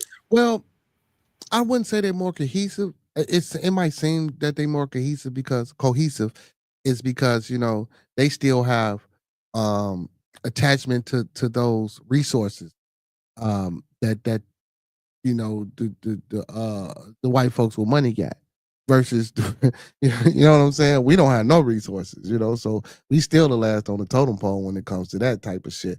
And as far as the integration go, I believe that we should have stayed separate. During that time, I don't think we should have been fighting to desegregate.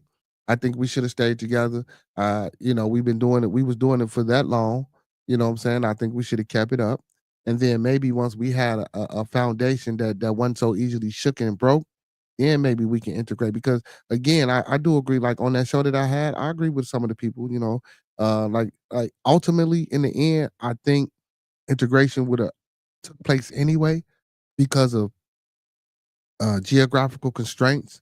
You might have a resource that's maybe sort of suture to your part of the land, and they might have a resource that's over here on their land that you might need, and maybe you guys can barter and work together and maybe use each other's resources or pay for each other's resources. So I do think integration probably would have came into play that way. And then also I don't believe this. I'm not going to go against the out of Africa theory about life being started and generated and evolution. But what I will say, I think, if people believe in this God, this Jesus, this creator, these books, this Quran and this Holy Bible, like, like, why the fuck couldn't God create Asians, Mexicans, blacks? and all other people all at one time and just put them in a place and they were just here. You know what I'm saying? And by them just being here, yeah. Like even in Africa, bro, we got tribes and it's tribalism shit, right? Them tribes didn't fucking mix with them other tribes. They stayed where the fuck they was at. Why them motherfuckers stayed over there? But they were still all the same people. You know what I'm saying? They were still all the same people. So I hate when they say, you know, well, especially these motherfucking FBA people, man, we original and we indigenous to this land and shit like that and da da da da. I mean, that might be true, but again, but to my initial point, I think integration was gonna happen anyway, bro, because of the things that we do, especially with emotions, especially with needing things, especially like when you start working with people, like I say, as far as bartering for resources, and you learn people and you gain people trust, so to say, and you know what I'm saying, you might get emotionally involved with people, so to say, not necessarily on a sexual level. When I mean by emotional, you could be a person's friend, you could be a person's associate or companion, and you may feel for this person because they don't have, and you invite this person into your whatever so they can, man, it's so again, I think we should have stayed integrated to a certain extent with the thought. I mean, I'm sorry. I think we should say segregated to a certain extent I was with just the thought, yeah, with the thought of later maybe integrating small, but not letting them in all the way. Or I respect if they didn't let us in all the way. When they said they didn't want us drinking out their water fountains and going to their bathrooms and sitting at their counters, bro, I fucking love that because white folks can't cook no motherfucking way. And I ain't finna go nowhere where they finna be spitting, shitting, and pissing inside my motherfucking food to serve me any fucking way. So why would you even want to go sit down and do that shit? And then all you black motherfuckers talking about this Martin Luther King and these boycotts and these DEIs is you motherfuckers while y'all going around boycotting the Walgreens and Walmarts and shit, is you motherfuckers finna start sewing and making clothes? Is you motherfuckers finna go in y'all backyards and start planting seeds and selling it to the people that's for a reasonable price? Hell no, y'all ain't. Shut the fuck up. That's what I was talking about with the integration. Like to some degree, that's why I say it's a hard question. Integration was necessary, and I say that because you can even look at the annuals of what you was talking about, far as the colored only water fountains versus the white only. That's a good example. But think about the movie Hidden Figures. That black woman who is phenomenal. That's the NASA shit, right? Huh? The ladies that worked at NASA, right? Right. Okay. She had to go across the campus. It was tough on her. And she had like maybe a 5 to 10 minute break. Now going across the campus takes 20 to 25. And that was an example of how they had to change that for this woman because she's always returning late. Another example would be, how I think Malcolm X and Martin Luther King disagreed. Malcolm X was totally like, no, our own. Forget that. We don't need that. But later on, because Malcolm had an opposite view. I mean, not Malcolm, Martin had the opposite view. He, some would say he started to see why Malcolm did what he did. So it's like it's kind of hard to say it wasn't going to happen. I understand the need for staying segregated might have been better as far as our collective, unity, but to some degree. And then here's another example. We talking about Prince Hall, and that story. We had to be the ones that get this recognition from the Grand Lodge of England, and it's just so we can fight in the war to earn our freedom. That even then we was not considered a full human being, even though we could work together and be segregated. That was pivotal because it's like, okay, now we got to treat them as equals, knowing that it wasn't 100% equal, but right. You get where I'm going. I'm gonna land the plane there though. All right. So let me finish reading this article. You might find a couple of this shit interesting. So check this out. It says Abdul added, so when people said that they were voted, so when people said they voted for Donald Trump because they were concerned about things like the price of eggs because of Donald Trump's own doing, it says we're having to have this conversation about DEI. Okay, this shit crazy, man. It says Abdul added DEI for many people, and I call them the woke right. Because it's been a thing about folks being woke and shit. That's crazy. It has become a stand-in for being black and unqualified. It said, and well, I don't think, whatever. It says, and what I would like Trump administration to do, Susan Wiles, I love her, never met her, want to meet her one day. I want them to ask the team, what was our message coming out this week? And if they say they felt it was successful, then we're going to have a very long 4 years. It says no. During Hegseth's Senate confirmation hearing, it says where Democrats said Hegseth was unqualified for the job and unable to answer questions, a clip of Phil Washington's 2022 Senate confirmation resurfaced on X. It says Washington President Biden nominee to lead the Federal Aviation Association, the FAA, was unable to answer a number of questions and withdrew his name after the hearing. Note, Washington is black. It said maybe he wasn't a good fit for this position, but the woke right will ignore the fact that Phil Wilson served 24 years in the military, 9 years as an assistant general manager of Denver Regional Transportation District, and it said in 6 years as the CEO of LA Transportation Authority. Yet P. Hegseth equal merit. Like, how the fuck did again? So Trump, oh my God, Trump picks are unqualified. Biden picks to lead the Federal Aviation Administration couldn't answer the simple question about aviation. Okay, so if Trump picks are unqualified and don't know shit, and Biden picks can't even answer questions about their job, that means then shouldn't now one of them motherfuckers be in office. That was the case, but we still chose them. So it says Abdul commented on the Washington comparison between the presidents and they pick how neither one of these motherfuckers that they pick could do their job. He said maybe he wasn't a good fit for the position, but the woke right will ignore the fact again that Phil Wilson served 24 years in the military, like I just read, 9 years as an assistant general manager of the Denver Regional Transit District, and 6 years as CEO of LA Transportation. It says MAGA supporters, Reverend Damian Thaddeus Jones, author of Black Voters Red Wave, replied to Abdul's take on Washington. It says, Malik, I honor and I allowed his transportation experience, but do you agree he should have had some basic working knowledge of aviation, whereas he can confidently answer industry-based questions? He seemed not to have knowledge in the hearing. It says, Abdul replied to Jones, sure, he should have. Well, why didn't that threshold exist for Pete Hegseth? It said he has less practical and executive experience than Phil Washington. Note another difference between the Senate confirmations. Washington admitted that he couldn't answer the questions and withdrew his nomination. Hegseth provided wrong answers with the Senate. Tommy Duckworth, Democratic in Illinois, asked him to name three of the association's Southeast Asian nations, ASEAN countries, and was confirmed. Black Americans for Trump demand answers for White House. What was our message? Wasn't no fucking message, man. And again, man, like, why do y'all even care? Okay, bro, answer this. Why do we think, why is this DEI shit, in your opinion? Why the fuck is this shit so important?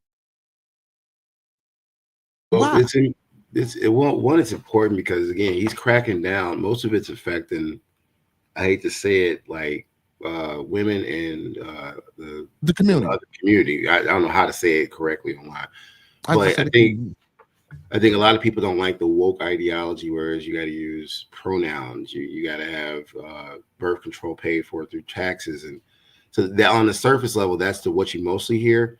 But it's like to try to get rid of, I guess, this swift change from traditional values to these modern values. But if you read into DUI, he's really crippling a lot of other agencies or a lot of other things in place that help people in various ways. So it's tricky, man. Right. So, but again, now, like you said, it's supposed to affect, white women and the community, right? But seem like to me, shit, we more mad than anybody else about this shit. Black folks is more mad than anybody else about this shit. You know what I'm saying? See, but you got to think about it. There's a lot of us that's in that community too, though. There's a lot of us in that community. I was about to say that. Like, there's a lot of support, especially from Black women, on how that community operates. So they got a lot of friends that are being affected. And then look at this too. A lot of things where they say you have DEI hires. You're talking about people of different backgrounds and diversity, especially women who've risen, black women and women, to these old, boy type organizations. Go ahead. And also check this shit out. Who do a lot of rich black people marry? Who do a lot of rich black men marry? Probably white women. White women. Oh shit, man! This shit. Hey, man. What Kanye say? When he get rich, he leave your ass for a white girl. When he get rich, he leave your ass for a white girl. Hey, man, this shit is crazy, man. The same way I like I say, man. I know motherfuckers probably don't even care about my opinion or care about this shit to a certain degree. You know what I'm saying? Not everybody, but I wonder, do motherfuckers really sit back like how we having this discussion and we talking about this shit or we reading these articles to inform the people? I wonder, do people really sit back and have these discussions on? I'm talking about like not with another person, but when I say to have these discussions, I mean like to yourself, like on a broader scale, to really try to see what the fuck is going on. Or do y'all just walk out this motherfucking door and just live y'all life aimlessly without giving a fuck? You know, like L Boogie told me one. He said, "Man, Florida already got rid of the motherfucking books to teach Black history. So if they do away with Black History Month and add some patriotic shit, and I tell people, fuck a month, man. We create history 365 days of the motherfucking year with 366. But anyway, that's another. But we create this history every fucking day. We don't need a month. And see, and this is the shit I'm talking about. And that's why that DEI, that's DEI too, because you giving us a fucking month. If come on, bro, y'all really, and don't get me wrong, man. I'm not saying that through my life as a child that this month hasn't afforded me to learning things about, my melanated brothers and sisters. I get that. I understand that. But again, that's fucking sad when my mama, my daddy, my aunties, my uncle, my grandmama, my aunties, like not saying my people, but I'm just speaking in general, like people in general. Like, why the fuck don't we know who these people are? Why did we even accept? Why did our so-called fucking civil rights leader accept a fucking Black History Month, bro? Like, are y'all fucking serious, man?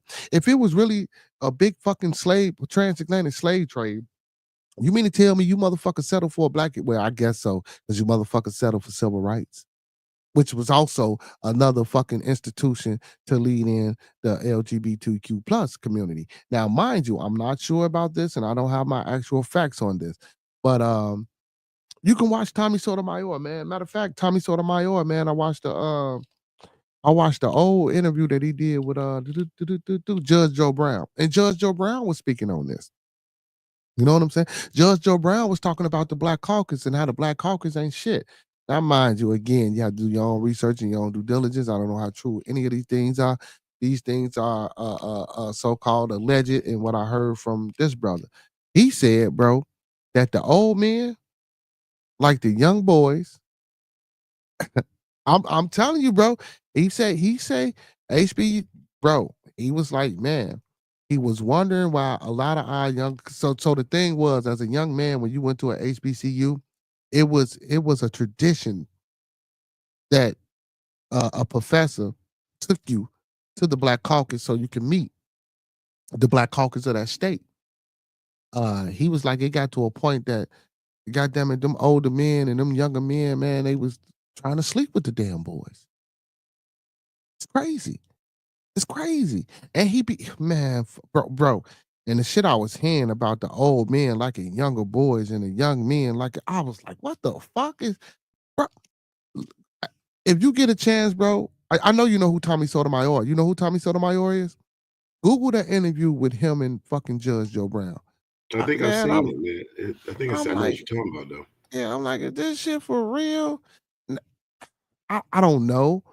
Again, I don't know if it was some shit he was put up to say, or I don't know what. And he was talking about how he even sing. The motherfuckers so-called up in front of the people fighting for our rights and fighting for certain things. He said he caught this motherfucker getting fucked. I'm sorry, man. He caught this person having sex with two white boys in the car, one in the front and one behind. But this supposed to be one of our Black Caucus people who fighting for us. Oh man, I don't know, man. Listen, man, I don't know, gang. I don't know how true this shit is, man. But this shit is wild, bro. That's what I'm saying. Like, when you in Rome, do as Romans do. But I hate to say it, like, a lot of them, they get behind those that pearly white gate or in that ivory tower, and some weird stuff happens. Man, I ain't doing what the Romans do. Fuck that, man. We can't. I can't go, bro. That shit, like, man. I can't go either. I just said that I'm aware that crazy stuff happens. Some of your most prominent leaders, it's some stories behind them. Yeah, man. And so why do you think he's freezing? So what's to the freeze though? Like, why would you freeze all like the federal grants, and why would you cut out breakfast and lunch programs in schools and shit like that? But why would, like, I don't even think about it. Those are programs that are rolled out. I think they call what was it the bankrolled or what? I forget how it's called it, but they say they pretty much put those funds to the side for all sorts of programs that help the disadvantaged. Now, if you cease those funds and you just focus on what you want to do as far as infrastructure, buying other countries, or whatever you want to do, then that's probably why. Some say it's horrible he's doing that, but I can see where he's going with it. But it's a lot of white folks that go to school that receive free lunch too. I don't think he cares about that part. I don't think he cares about the part, because that also messes with the veterans' money, pensions, and all that too. He's really just focusing on what he wants to do for the country. It's not even about, I know you saw the news where everybody was like all crazy about, well, how I'm gonna pay for my grants to do research. How am I gonna pay for my food stamps, or how I'm gonna get my Head Start program for my kids? Well, yeah, because he's supposed to be cutting out pre-K and kindergarten. Freezing federal the education system, yeah. Stopping Medicaid and Medicare and shit like that, So, and then even within that though, bro, like I get it, like, but that shit still don't make sense. Like, you gotta have a plan. You gotta implement something for the people if you're gonna stop all this shit. You feel me? Because like, if you ain't got no Medicare, even you gonna fucking die. Because guess what? Guess what? Your family ain't always with you, and they got to get to you in order to get to the motherfucking doctors that you might have to have on standby. Yeah, I think he's only for people that have employee benefits versus people who need Medicare, because that's usually people who don't have any type of job or resources, and they need some type of health care. So I think he's really but employee benefits don't pay shit though, bro. Them fucking medical, dental, and vision shit, you pay more out your pocket than any fucking thing. I agree. That's why he wants. Okay, I agree. We're on the same page. So it's like the price of everything is gonna go up, but what he's assuming that's gonna help the economy if the prices are higher for everything. It's kind of like millionaire mindset. It's not even about the average man. Yeah, but where's the way? See, but that's impossible too, because if I'm a millionaire and see, but you got to think about this too. Now I'm thinking about it as a business person. Well, if I'm a person with money and I'm trying to raise the price of everything, and I'm not providing a wage for my fucker, guess what? Honestly, this sounds like an implosion of an infrastructure. This sounds like he's trying to topple shit from the inside out, because ain't no way in the fuck that any of this shit sounds like it would work for a fucking government of people that you're controlling that's supposed to be the most powerfulest nation in this fucking world. I'm just thinking about logical shit. You said the same way I said it, bro. He's taking it out from the inside in. Did you hear the article? Not to off track it, but it's really about vengeance with him. Like everybody that went against him in that insurrection or whatever. I read the article this morning, and it was on the news too. How he's trying to arrest, I think it was a CNBC. He's trying to get arrested all the federal agents that had anything to do with the investigations for his was it Benghazi or something. And he said I think the article was talking about how that's like close to 1,000 FBI agents. It's like, damn, plus a director at the time. And he's gonna have to replace all those people, because right now he's getting those documents on these agents, and it's just to find out if he can get rid of these guys. Now you got what you just said, imploding from the inside out. And then you got all these hearings. He's going through, and he's just getting his retribution. And I don't think he cares about the infrastructure. He's going to tear it down and build up the way he wants. Plus, another caveat, just throw a bonus in there.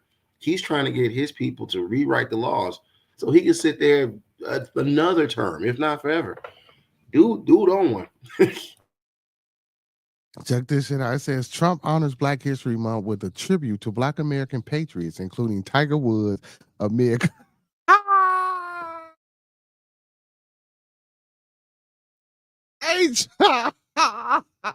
I'm sorry, man. I ain't mean to laugh at y'all here, man. This motherfucking Trump, bro. For real, man. What the fuck, bro?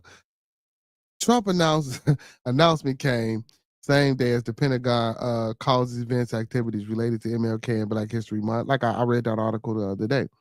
I want to say Thursday. On January 31st, President Donald Trump released a statement stating that he is honored to recognize February 1st as the beginning of Black History Month. Trump addresses Trump addressed said Black Americans um, among our country's most consequential leaders.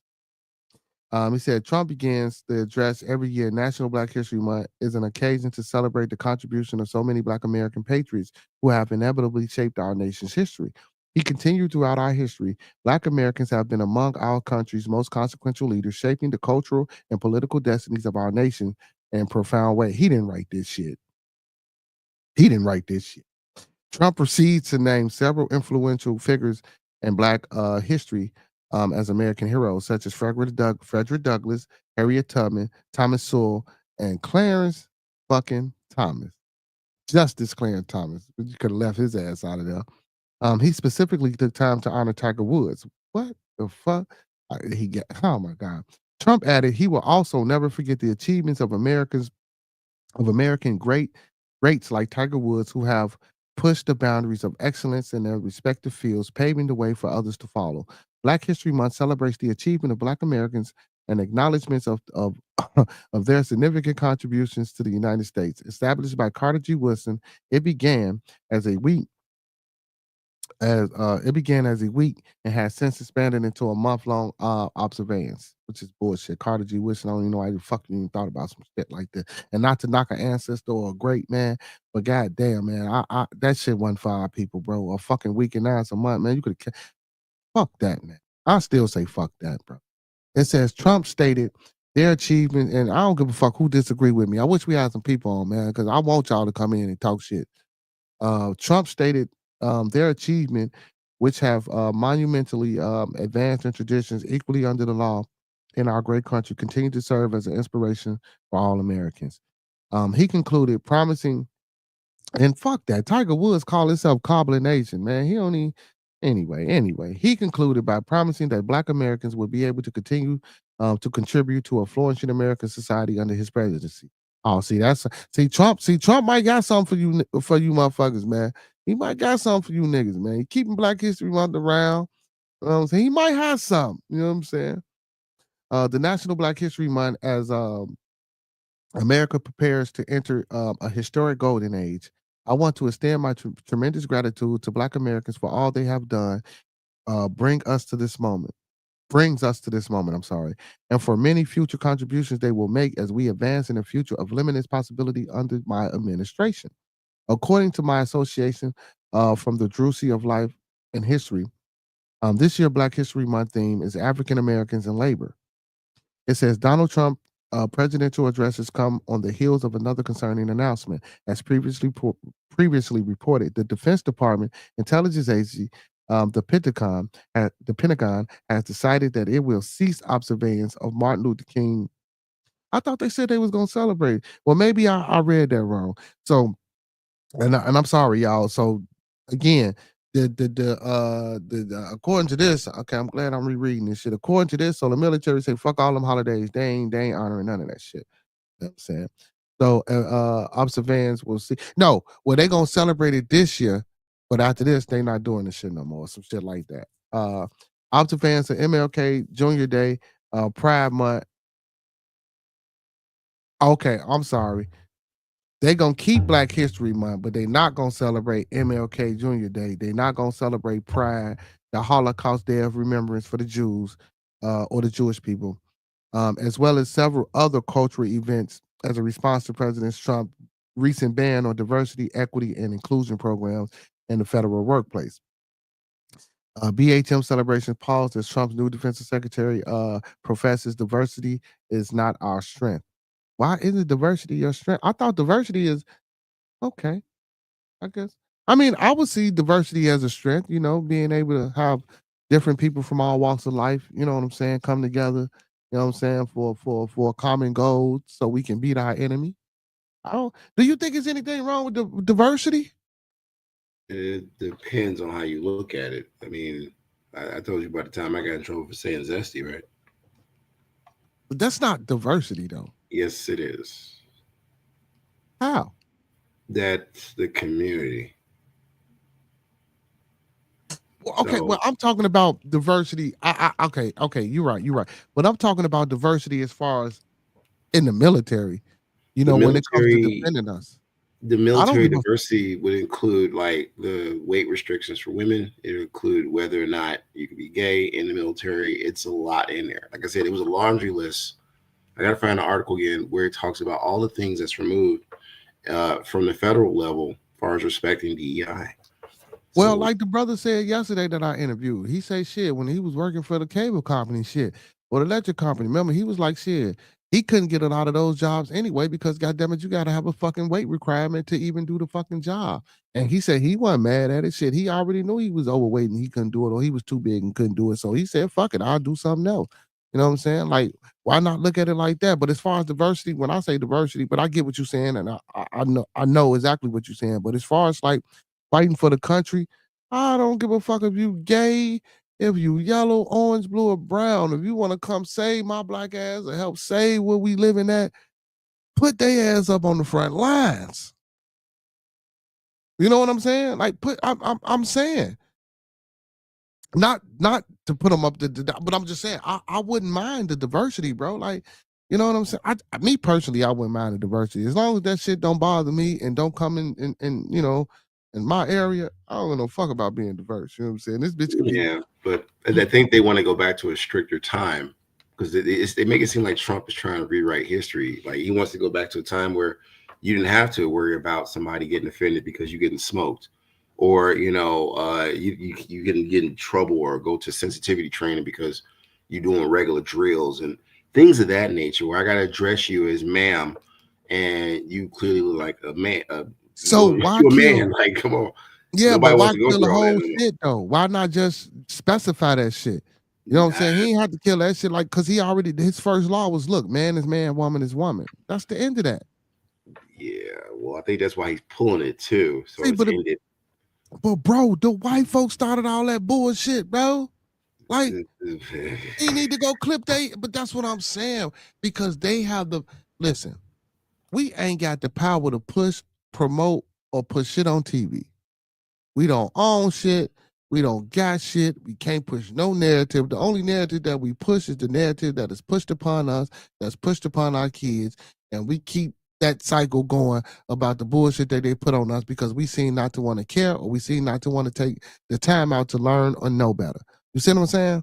So like all this bullshit that he and I ain't gonna necessarily say it's bullshit because some of the shit, yeah, I agree with it, but nip that shit in the bud at the cause, man. Go cut your own motherfucking throat to your own motherfucking people, because them the motherfuckers that's starting this shit. Affirmative action ain't had shit to do with niggas. That has something to do with white folks. Talking about well, y'all giving niggas job now, so we need affirmative action so we can get the job. Motherfucker, are y'all insane? Niggas wasn't getting jobs. I had a motherfucker tell me this.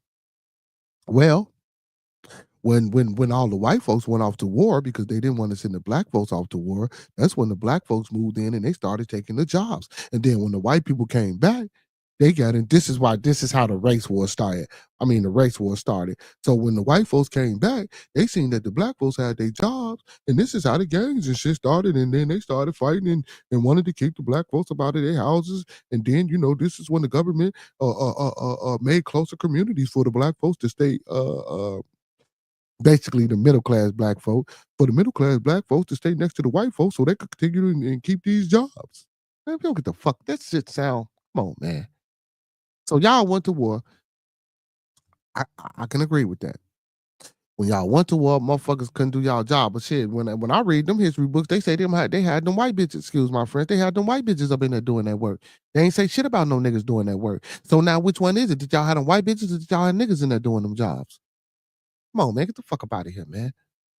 Like the story changes so much, bro. Like no bullshit, bro. We can put up 1,000 articles, bro, that say 1,000 different things, and then we sitting here talking about the shit confused. Like, come on, man. But certain shit is just common sense, and like, come on, man. Like for real. So you mean to tell me, bro, They went off to war. They gave niggas jobs. They weren't giving niggas jobs before they went off to war, and they weren't giving niggas jobs during the war. Come on, stop it. Niggas were sharecroppers, man. A lot of niggas knew how to do shit because they knew how to do it, and they were scared to show a white man what the fuck they knew how to do, because if they did it, guess what? Your ass was gonna get beat, killed, or you was gonna be a slave.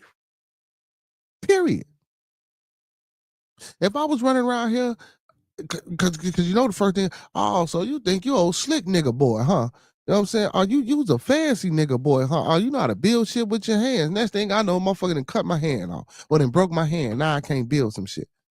Like, bro, this is the shit that we see. This is the shit that we know. This is shit that's documented. So don't get me wrong, man. I know people research and look up things and they come with their facts, bro, and it might be some type of point to it. But when we break shit down in common sense, or when we break shit down for the historical value, even if you're looking at it from a black side, or if you're looking at it from unbiased, or if you're looking at it from a white side, don't none of that shit make no sense. Again, we should have stayed motherfucking segregated. We should have stayed segregated. And I hate the fact that they pushed Martin Luther King Jr., because guess what, bro? It was leaders, it was black motherfuckers trying to lead niggas before Martin Luther King Jr. I say this. Motherfuckers just got tired of that, like the young folks, man. Like the young folks say, belt to ass. Motherfuckers got tired of that belt to ass. You know, Martin Luther King Jr. wasn't no violent ass nigga. You know, he was old docile ass nigga, so they say. So, man, he got tired of getting fucked up. So he like, man, you know what, man, I can't keep getting fucked up. He went back to the white boys that put him on his mission and like, man, I can't keep getting fucked up. Yeah, we told your ass, nigga, because we told you to go out there and tell them motherfuckers, man, they need to back down and ride with what the fuck we got going on. That's when he started telling people, oh, man, you know what? Check it out. Yeah, man, we need to see, but again, though, see, that's not true neither, because the white folks didn't even want the integration, G. I just thought about the white folks didn't even want the integration. They didn't want to be fucking integrated. Why the fuck was we fighting for integration? And why the fuck was he listening to some Cracker Barrel ass hunkies telling him to go get integrated with a bunch of motherfuckers who didn't even want the integration? You know, as we talking and more shit coming out, even with this DEI, I never agreed with you that day. All I was trying to say, bro, you know what I'm saying, is that I get it with that black girl magic shit, man. I get it with that raising these brides as princesses and these bitches thinking they, you know what I'm saying? But man, bro, we still gotta, cause it's a lot of niggas, bro. I just read an article about a motherfucker, bro. He had the police light flashed on him and he still robbed the nigga. He pushed the nigga out the car, jumped in the motherfucker's driver's seat. I heard you. Bro, you can't be that fucking stupid. Yeah, I was cooking me something to eat, and I was listening to you while I was playing this game, and I was just like, bro, yeah, we ain't got nobody. That's crazy. If them the type of motherfuckers or the young people that we got that we trying to train up to lead us, bro, we fucked. But to move on, yeah, but to move on, bro. How the fuck? This is why, bro. Like we ain't no leaders, and then when you I hear motherfucker, oh well. If we do what we need to do as individuals, no, bro, because sometimes you need a motherfucker to tell you when to stop. You need a motherfucker to tell you when to shut up. You need a motherfucker to tell, like when we go to war, ain't this a motherfucker leading you into war? Ain't it a strategic plan?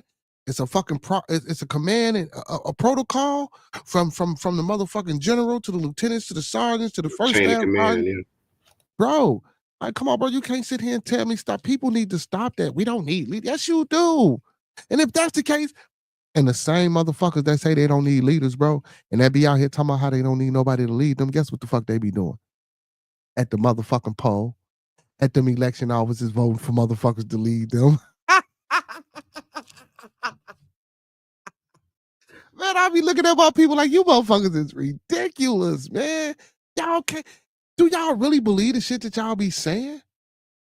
I guess they do. So check this shit out, man.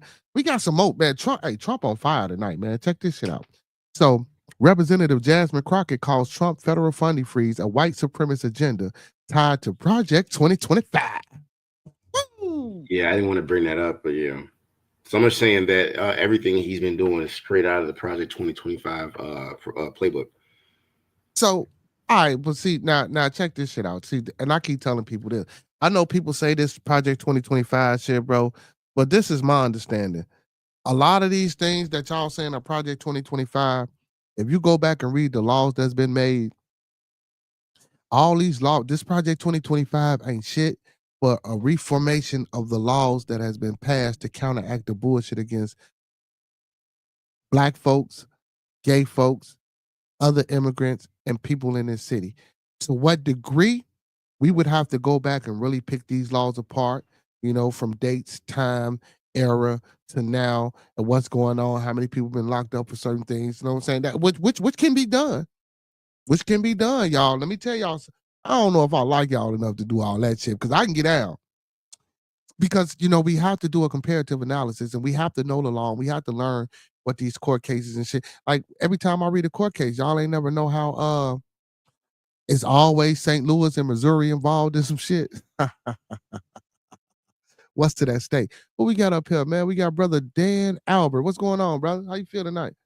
What's up, bro? It's Don Albert. Oh, that's Don. I'm sorry. Yeah, My glass is a little dirty, brother. Don like Trump, Just kidding. Hey, man, listen. I fuck with him, man. I ain't mad at Trump, and I'm not. I ain't mad at him, and shit.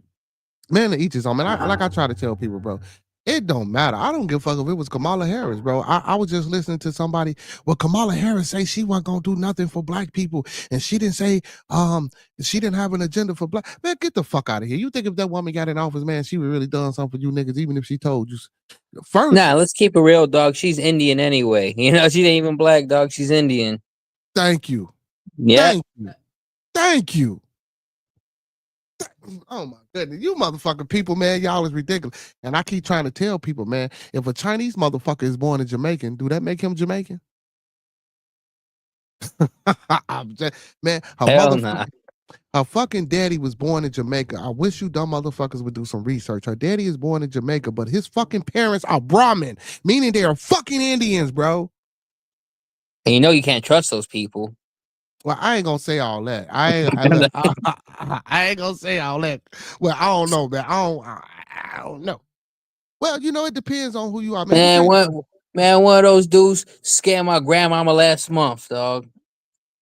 How? Call her up there. I know you're doing and all that shit, man. Got her for $5,000. How? I don't know. It said from the FBI or something. Best Buy gift cards. Oh no. Story as old as fucking those Punjabs make it out to be, Yeah, you know what, man? I actually, speaking of that, bro, one of my homies sent me a text, and he was saying that if somebody called you from the FBI or something like that, or some agencies, he was like, man, don't answer the phone. Don't. If they send you a text or an email, don't open it up. It was some, he sent the text to me, man, and he was telling me like, yeah, man, there's some shit that's going on. Like when you open it up, they do something and they fuck you over and they get your money, they get into your bank accounts and all. He was just telling me some shit like that. They put you up on game, dog. Avoid that shit. Jeez. Yeah, he was, but for you to come on and tell me that they got your grandmama from your grandmother for the same thing, I didn't think that's, I thought it was a chain letter. I ain't gonna lie to you. You know how motherfuckers send them chain letters? That's what I thought it was until you came up here and said the FBI got your grandmama like that. Well, of course we know it wasn't the FBI, but that shit real as fuck, dog. Yeah, he sent me that same shit, man. He sent me that same shit. So let's see what she talking about, man, with this freezing. What she say? Funding freeze and white supremacy agenda. They be killing me with these articles, man. I love reading these articles. Everything's salacious nowadays. Yeah, everything, bro. Everything. It says Texas Representative Jasmine Crockett has gone viral for a fiery remark condemning former President Donald Trump's recent funding freeze, calling it a part of a broader white supremacy agenda linked to Project 2025. It said in a video, Crockett broke down the devastating consequences of a funding halt, warning that it should be pushed. That it could push the country towards economical collapse, which I believe it could. For po folks, she called out Trump's alleged abuse of executive power, arguing that his unilateral decision to freeze funds contradicts congressional authority. Crockett highlighted the immediate impact on social programs, including Head Start, like my brother that was talking about, SNAP benefits, housing assistance. It says she warned that a freeze could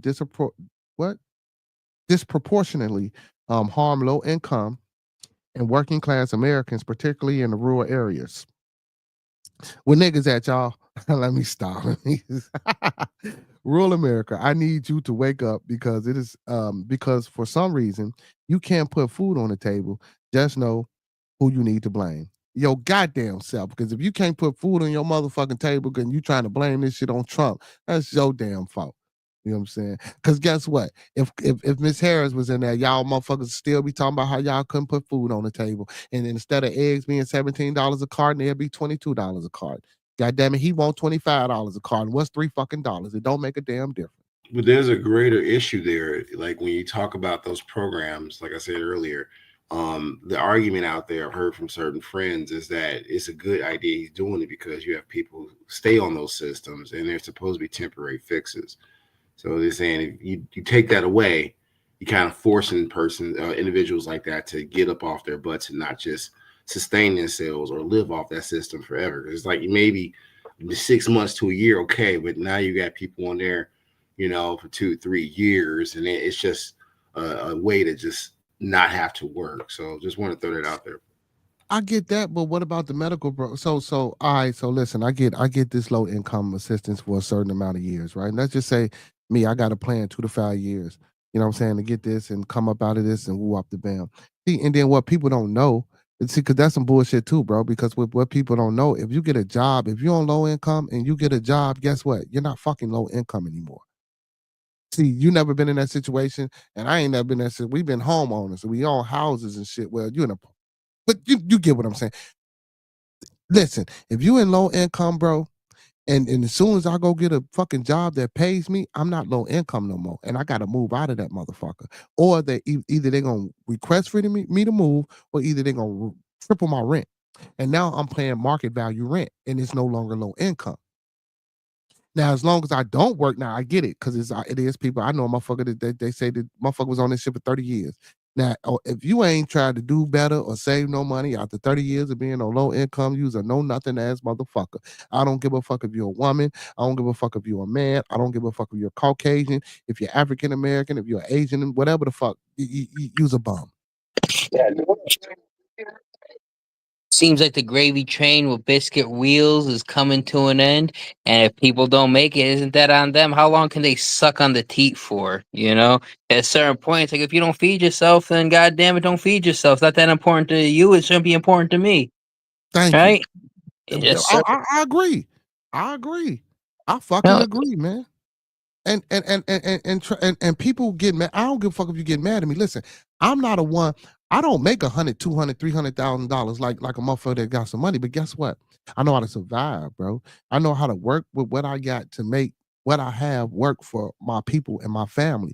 You feel me? I'm not gonna let them go without because Trump's fucking us. He's in the economy, or I can't find a job. No, get your ass up, go out here, do whatever fuck you need to do. I ain't saying I gotta rob nobody. I ain't saying I gotta cheat nobody. I ain't saying I gotta go in nobody's fucking pockets, bro. I could go out here and fucking stand on the corner and talk for hours and just fucking give speeches and go over people's speeches and have people walk by, put a bucket down in front of me, man. Motherfucker might come to give me a quarter or a couple of pieces of change or some shit. You know what I'm saying? Anything, bro. Besides, you know what I'm saying? But the first thing we want to do is when we get stuck between a rock and a hard place. Now we thinking about criminal activity. We thinking about crime. We thinking about crashing out against our own people, whether you white, black, orange, blue, green. Because goddamn it, and I'm tired of this narrative too. Motherfucking melanated people just ain't out here robbing and killing each other, man. White folks do the same shit. Asian folks do the same shit. Polish people do the same shit. Jewish people do the same shit. Motherfuckers over in UK do the same shit. I read articles about how they stabbing the fuck out of each other over there in the UK. You know what I'm saying? By the fucking drones. Bro, I got articles. A lot of y'all don't probably read the BBC. Read the BBC. Look at some of them fucking articles. Bro, they don't do nothing but fuck each other up over there overseas.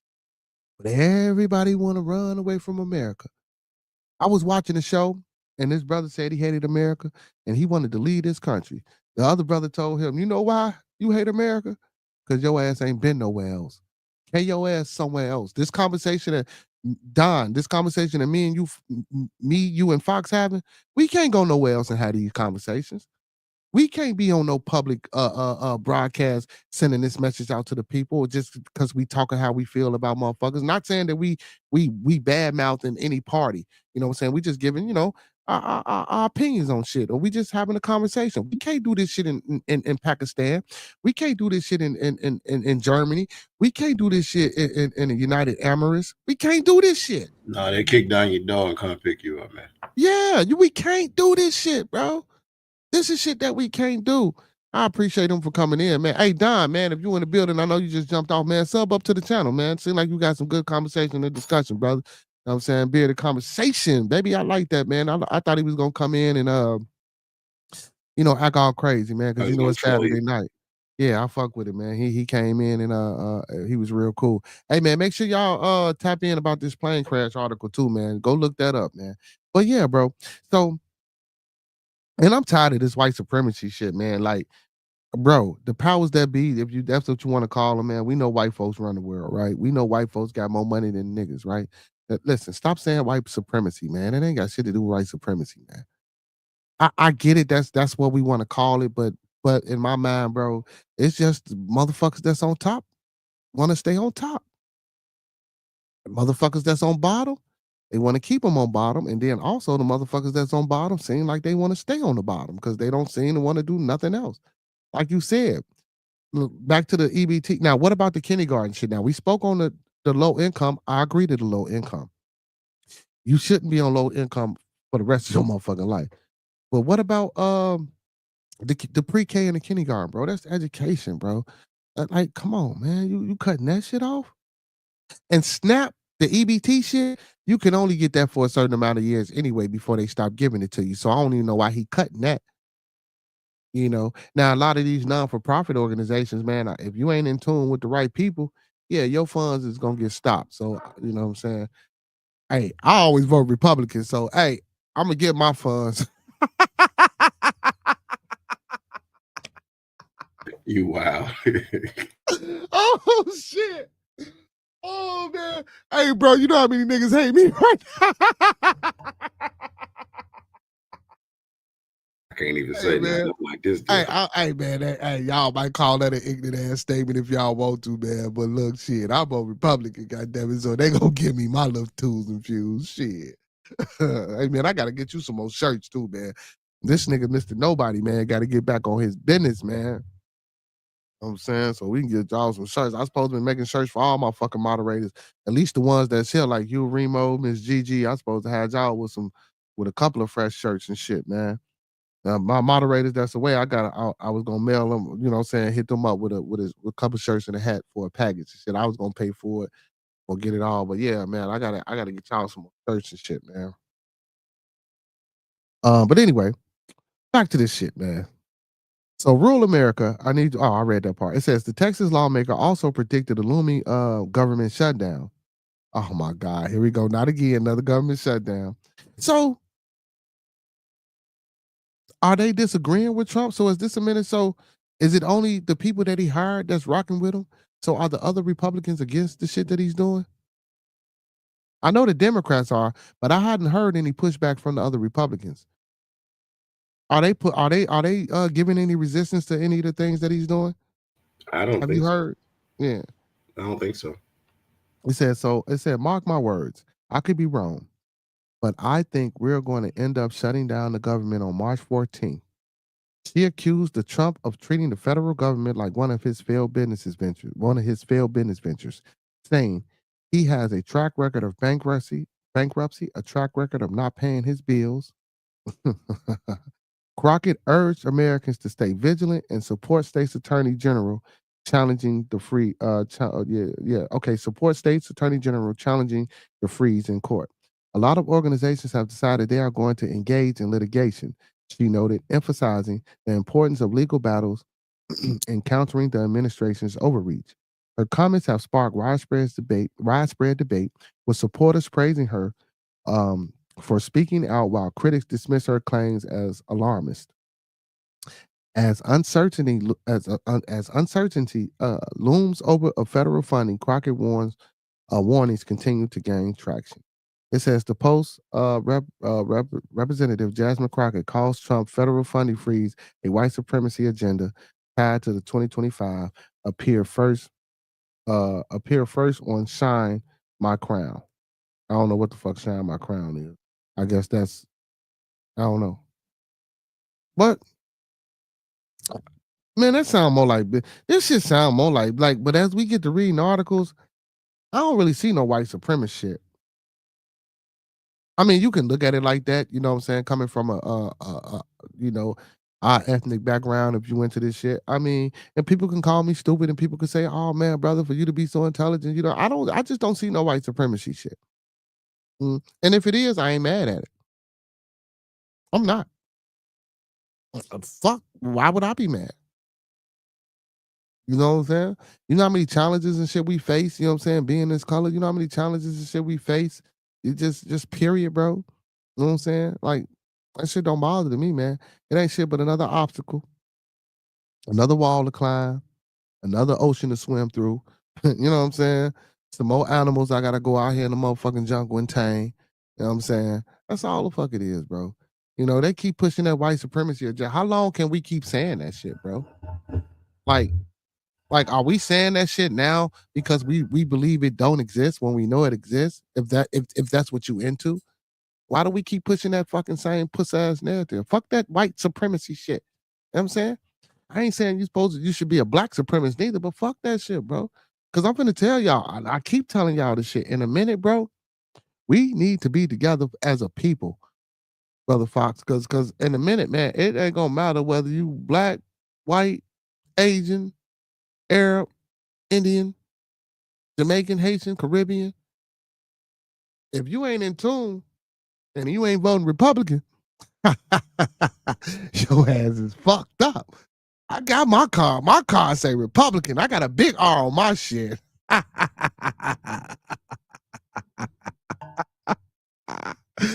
Oh shit, bro. I'm fucking around with my Republican. I'm gonna make some shirts, man. I'm gonna make some shirts. Make niggas Republican again. Well, they already. I saw in the news. When they was talking. Was it the new mayor, Brandon Johnson, and the sister had on a red, her blacks for Trump shirt, and she was talking about the percentages of Trump voters that are black. It's changed because I think it jumped up to 21.4% from the 12 point something percent it was a long time ago, and it's just. I don't know. That shirt might get you some profit because it's the demographics are changing. Hey man, I said it here first. You motherfuckers, hey, if I see that shirt, I'm suing the fuck out of y'all, man, because it was recorded here first. That's my idea. Make niggas Republican again, bro. The first chance I get, that's the first shirt I'm making, bro. I'm putting that in circulation. I'm putting that back into circulation, man. And I'm gonna wear my shirts proudly, goddammit. Hey, liberal Supreme Court Justice Ketanji Brown Jackson punched out her frustrations in the boxing ring. Who the fuck? What the fuck? Supreme Court Justice Ketanji Brown Jackson said she found an outlet for the frustration that can result from being in the minority on the nation's biggest, highest court, boxing. I think that well, that ain't got. I don't want to read that shit. Jackson 54, one of three liberals, otherwise conservative dominated Supreme Court. Balance of power. Oh, so basically, you see, the black girl magic shit you was talking about. I don't want to say it like that because I support black girl magic, but you know what I'm saying. But due to her frustrations, man, and I can see due to her frustration. Then when you got a motherfucker like Clarence Thomas, who really don't fucking make it no better. Hey man, Trump, man, this nigga Trump, Trump is he removes a fee. Oh my God, he go that DEI. Trump administration removes a female 4-star Coast Guard admiral from post. Mm, mm, mm. It says the first female admiral of the United States Coast Guard was dismissed by Donald Trump administration on Monday without explanation. Mm, mm, mm. Coast Guard Admiral Linda Fagan applauds as President Joe Biden speaks during a change of command ceremony at the U.S. Coast Guard headquarters on June 1st, 2022. She was removed by Trump administration Monday. God damn. Fagan, a commandant admiral who was the first female uniform leader of the armed forces branches in U.S. history, was relieved of her duties by acting Homeland Security Benjamin Huffman. Administrative Kevin Lundy, the former vice commandant of the Coast Guard, will serve as the acting commander in the meantime. It says Fagan, the Coast Guard first female four-star admiral, have been commanded of the 42,000 active member military branch since 2022. There are also 7,000 reservists, like the National Guard, what's that? The Federal Reserve, National Reserve. Yeah, y'all know what I'm talking about. That shit. The shit that ain't really the army, but what is that shit called? The reserves. Shit, that's what I know. The reserves. Yeah, it's the reserves basically. Yeah, National. the reserves. So there are also 7,000 reservists and 8,700 civilians connected with the Coast Guard. Nearly 3 years ago, the Senate unanimously confirmed and promoted Fagan after she was nominated by Biden. However, she's also later faced bipartisan criticism of the Coast Guard handling of sexual assaults and sexual assaults allegation. The Coast Guard has also faced budget limitations over the years that have prevented the branch from pursuing new boats and repairing old ones, amongst other concerns related to the branch of service. So you think Trump got up out of there, man, because she was a female? Or you think do you think he got up out of there because she was a female, a white female, or you think he got up out of there because Biden put her there? Or both? I want to say a bit of both. Bit of both. Yeah, bit of both. I can agree with that bit of both, man. That shit crazy. Biden, hey man, Trump. What the fuck? Listen, listen to He this ain't shit. trying to have none of that. Listen to this shit. Trump administration bans Pride and Black Matter and Black Lives Matter flag and implements a one flag policy on U.S. facilities. So all that Black Lives Matter shit that y'all be talking about ain't finna go no more. All that Pride Rainbow flags finna go.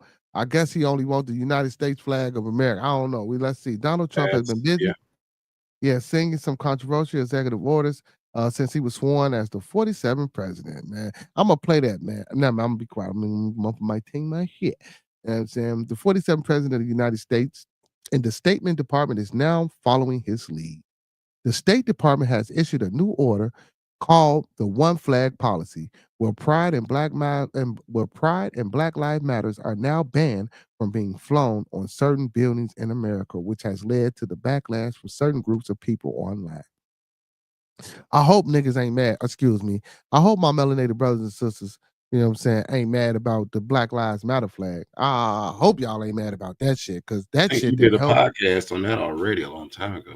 Yeah, because that shit didn't help you motherfuckers with nothing. You know what I'm saying? So if y'all mad about that shit, y'all deserve what y'all get. That was a gay agenda though, so that's kind of like one and the same. Yeah, because you know what I'm saying, the leaders of it, they were I think they all females, right? They all lesbian, yeah. Yeah. And they black, I believe. All of them black. Yep. Their agenda was not for black men, it was really for women. So the Trump administration has banned Pride and Black Lives Matter BLM flags from being flown from any U.S. facility or diplomatic building, as the State Department issued an order for immediate action, according to Washington v. Bacon. It says legendary musician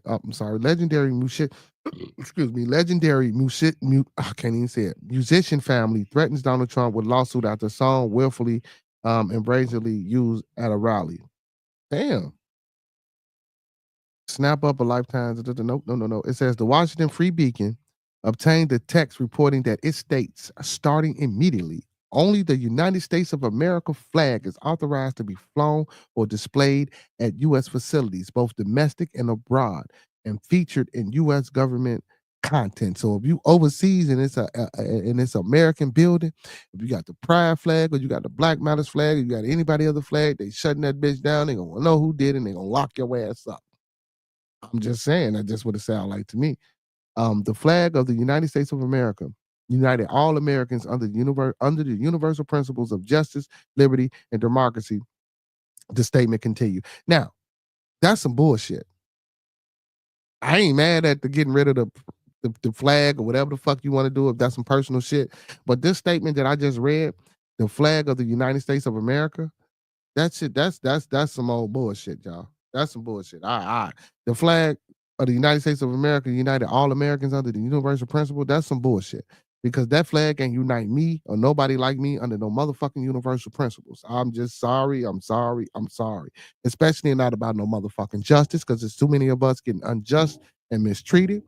You know what I'm saying? And liberty and democracy, get the fuck out of here, man. This is a fucking republic. Ain't nothing about the United States of America Corporation. It's a fucking democracy. It might seem that way on the outside, but it's not. These values, which are the bedrock of our great country and shared by all American citizens, past and present, the statement read, which is not true because I don't share that same motherfucking sentiment. Even though I'm a motherfucking Republican, I don't share that same sentiment. I'm a Republican in ideology, not a Republican in heart. It's a fucking big difference. Some of you motherfuckers don't know that. Because I know, man, I probably, if I get some replays back on this, I know I done piss a few people off with a few of the statements that I said. And I wasn't being funny. I was being dead ass. You know what I'm saying, mate? But hey, what I say? Hey, niggas Republican again, man. I'm coming out with them shirts next week, y'all. I'm going to sell them like hotcakes, goddammit. I'm going to sell them like hotcakes. It said facilities include U.S. embassies, of course. Like I said, anything that's, you know what I'm saying? U.S. embassies, U.S. outposts, of course, U.S. and other U.S. facilities, home and abroad. And there are expectations. And there are exceptions in the order when it becomes when it comes to two other flags. What the fuck? Who wrote this? This is exactly what it say. Home and abroad. And there are exceptions in the order when it comes to, I guess that meant the other two flags. Should have said the other two flags. Okay. It said the order was issued by new Secretary of State Marco Rubio, who said he a fucking dingbat, who said there are exceptions to the order when it comes to prisoner of war, mission and action flags, and wrongful detainee flags. And these specific flags will be allowed to be flown on State Department facilities. Why? Oh, it is stupid. Congressman Marjorie Taylor Greene, because let me tell you something, man. Because if you running the country, bro, I ain't gonna say kidnap, but if we a prisoner at war, we ain't flying no motherfucking prisoners at war flag. I ain't putting that shit on my building, man. If you want them, come get them. God damn it. You know what I'm saying? If you think you bold enough to bring your ass over here where we at, bro, to get your people back, bring your ass over here. I'm not putting up no flag to let you know I got your motherfucking people. You should already know that. They putting up no motherfucking flag for that, bro. Prisoner of war, come on, what is prisoner of war, bro? And missing an action flag, I get that. That's, you know what I'm saying? I can see that. And wrongful detainee flags, I can see that. But not no prisoner of war, nigga. That defeats the whole purpose of war. Fuck, I'm flying a flag about you for. I don't care. This shit crazy, man. Like some of the shit makes sense, and a lot of the other shit don't be making sense that he doing. Like, I don't be getting this shit, bro. Like, come on, Trump. Hey, but I know a lot of motherfuckers finna be mad though, man, about that about them flags though. I can say that. You know what I'm saying? Especially the ones that be out here marching for their cause. And I ain't saying they don't have a cause. So for me, this is how I look at it, man. You know, I ain't mad at the community for getting what they want, bro. If they can get out here and fight and get rights for what they believe in, it's better for them as a people so they can live how they want to live. See, I'm all for it. Now, again, this like I tell y'all, I don't subscribe to that shit. But the same way we as a people want respect, the same way we want equality, the same way we so-called want to fight or want reparations, or we coming up with these different type of groups to get reparations, and my other motherfuckers want they want their shit too. But the reason why I'm against it is because everybody else getting their shit and we not getting nothing. But the reason we not getting nothing is because you niggas don't want to be Republicans, because you niggas want to be on Section 8, because you niggas want stamps, and because you niggas think this DEI shit is, don't get me wrong, I'm gonna say this, I believe DEI has affected melanated men and women.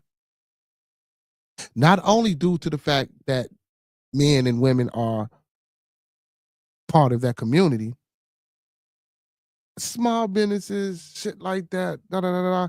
But the reason I really don't go all out for it is because we weren't never getting that shit in the first place. So since we weren't never getting that shit in the first place, it really ain't affecting. And when they came up with them laws, motherfucker, if you ain't gay and if you ain't a white woman, 9 times out of 10, you wasn't getting none of that motherfucking money and funding anyway to help you do nothing. These are the facts, people. Listen, I'm not the motherfucking end all be all of political science, but come on, man. Read some fucking books. Read these fucking articles. Watch what the fuck going on. Bro, every day for at least 30 minutes, bro, I sit up here and watch Congress. You know, Congress go in session. When they go in session, man, you know, they broadcast that shit. And you can Google this shit. Sit there and watch and listen to some of the shit they talk about. Them motherfuckers, they more wretched and regular than, man, they up in that bitch cussing, scratching their ass, farting, all type of shit, bro. This is what they doing. And they recording this shit. And they put, this shit is a joke. This shit is a game for them, man. They just happen to be in the spot where it ain't fucking with them too tough. As soon as that spot over with, or as soon as they ain't doing what motherfucker need them to do, guess what's gonna happen? They gonna be on this motherfucking podcast, or they gonna be in these motherfucking circles talking about the same shit we talking about. But it's just in a different way. You know what I'm saying? I ain't talking about it because I'm fucking with the DEI. You feel me? Like I ain't, you know what I'm saying? I ain't a white woman or I'm not a homosexual, so I ain't never asked for no money in the first place. The only thing I'm mad about is the kindergarten shit. Kids need to go to school. Early development is important. Now that I do want to knock on that, man, because that I believe that shit is important, man. Early development is important. I do believe giving the kids breakfast and lunch is also important. You know what I'm saying? Like you want a kid to be in school for fucking 12 hours and don't eat nothing without feeding them. And you can't say that's the mother's fault or the father's fault, because even if they give you a lunch now since we cutting out their program, are you gonna be allowed to eat in school? Like it's a lot of shit that we don't think about. You know what I'm saying? They gonna let motherfuckers slide with this Black History Month this time. Next year, come on, man, they finna do away with all this shit, bro. They trying to stop Martin Luther King. And listen, and Martin Luther King might not have been the greatest motherfucker, but he tried to help you niggas, and you niggas wouldn't listen to him. even if he came to the realization at the end of his motherfucking run that, oh shit, I done fucked up, you niggas still wasn't trying to listen to him. After he said he led you niggas into a burning building, you niggas ran into that burning building. That was my Martin Luther King impression. You know what I'm saying? Y'all kept running. Full steam ahead, man. You know what I'm saying? Put that charcoal in that motherfucking steam engine. Push this motherfucker. Let it go.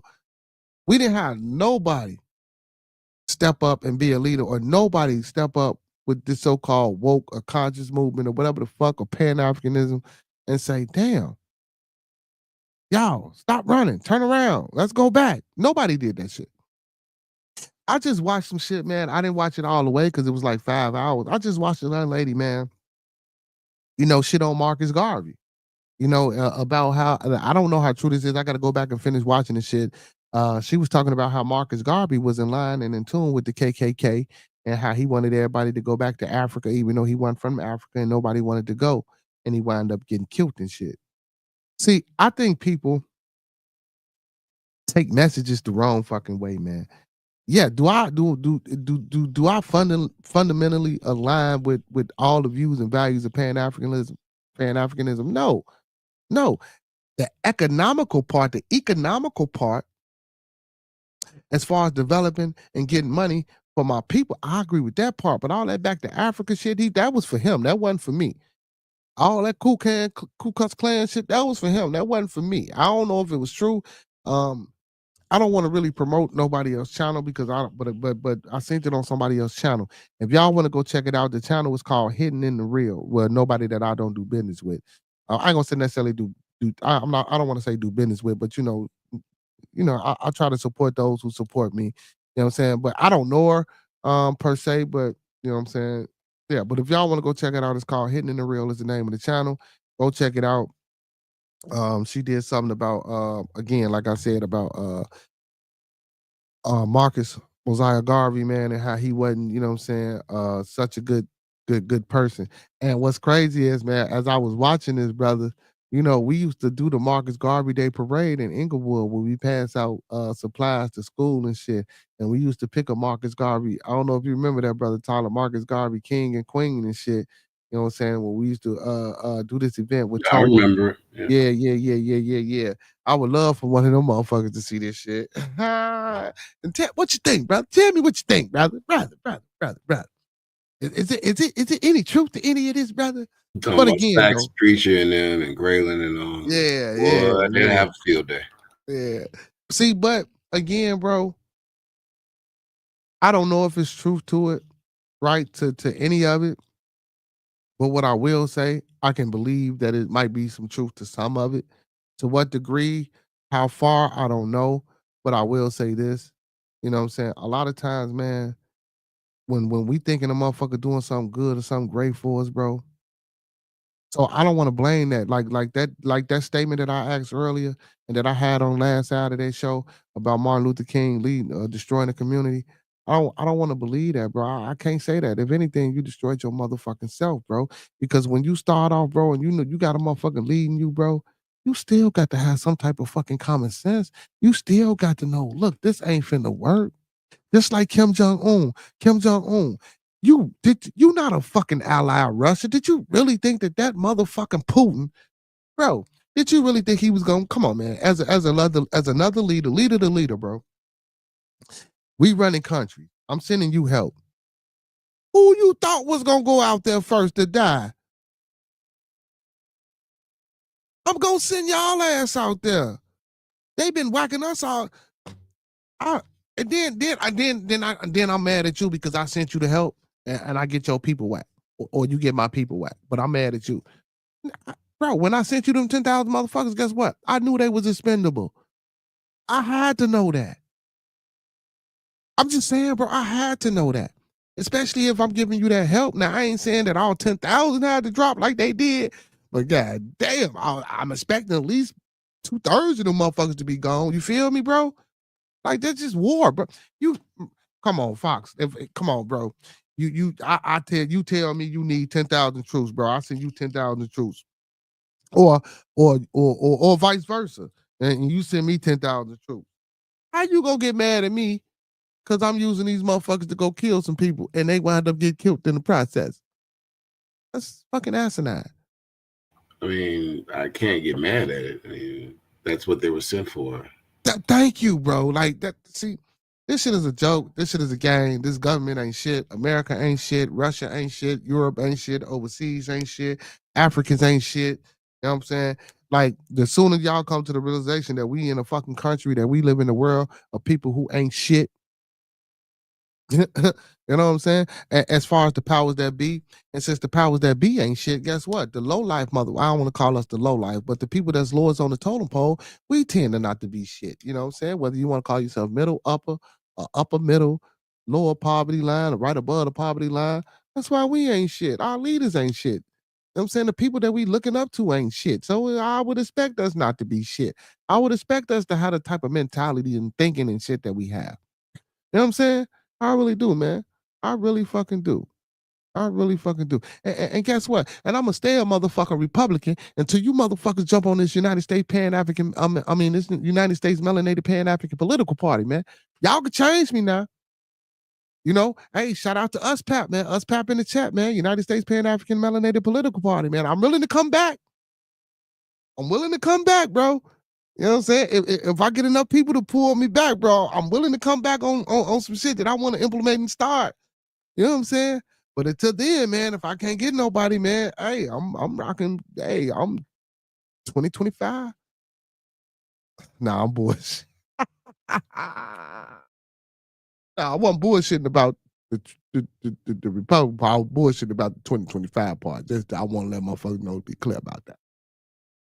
But I ain't trying to have no more kids right now any goddamn way, man. So, and then y'all think about this, man. If y'all got babies, man, it's going about time y'all kids got to go to fucking pre-K or kindergarten, man. Trump will be out of fucking office, y'all. Shut the fuck up and stop.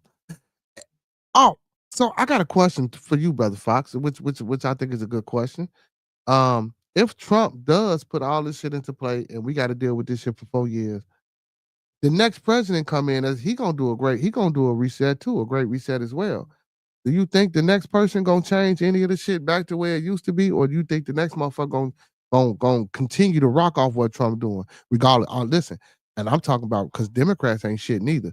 Do you think they gonna continue to rock off what Trump doing as long as it benefits them, or do you think they probably gonna try to spoon feed the people to get the people back in? You know what I'm saying? We talked about this in great lengths. We talked about the pendulum. This is before the elections were done, right? Yeah, he gonna do all the hand gestures. Yeah, okay. And me being a physicist, I was about to do that, and I'm like, he did it before I could do it. But yes, the pendulum, it swings both ways in terms of ideology, right? So it's like, I think when if they can put another person in it, because I told you your boy Trump's trying to write it so he can stay in there, boy. But if they have another president, and I don't know how you want to phrase it, if it's just say the pendulum's going back towards Democratic, they're gonna change some things to their favor. That's just human nature. But it really depends on how much success Trump has with these changes. Because right now it looks devastating. But who knows? Because a lot of stuff he was saying, it sounds like a joke. It may sound like a short thought, like it's not thought through.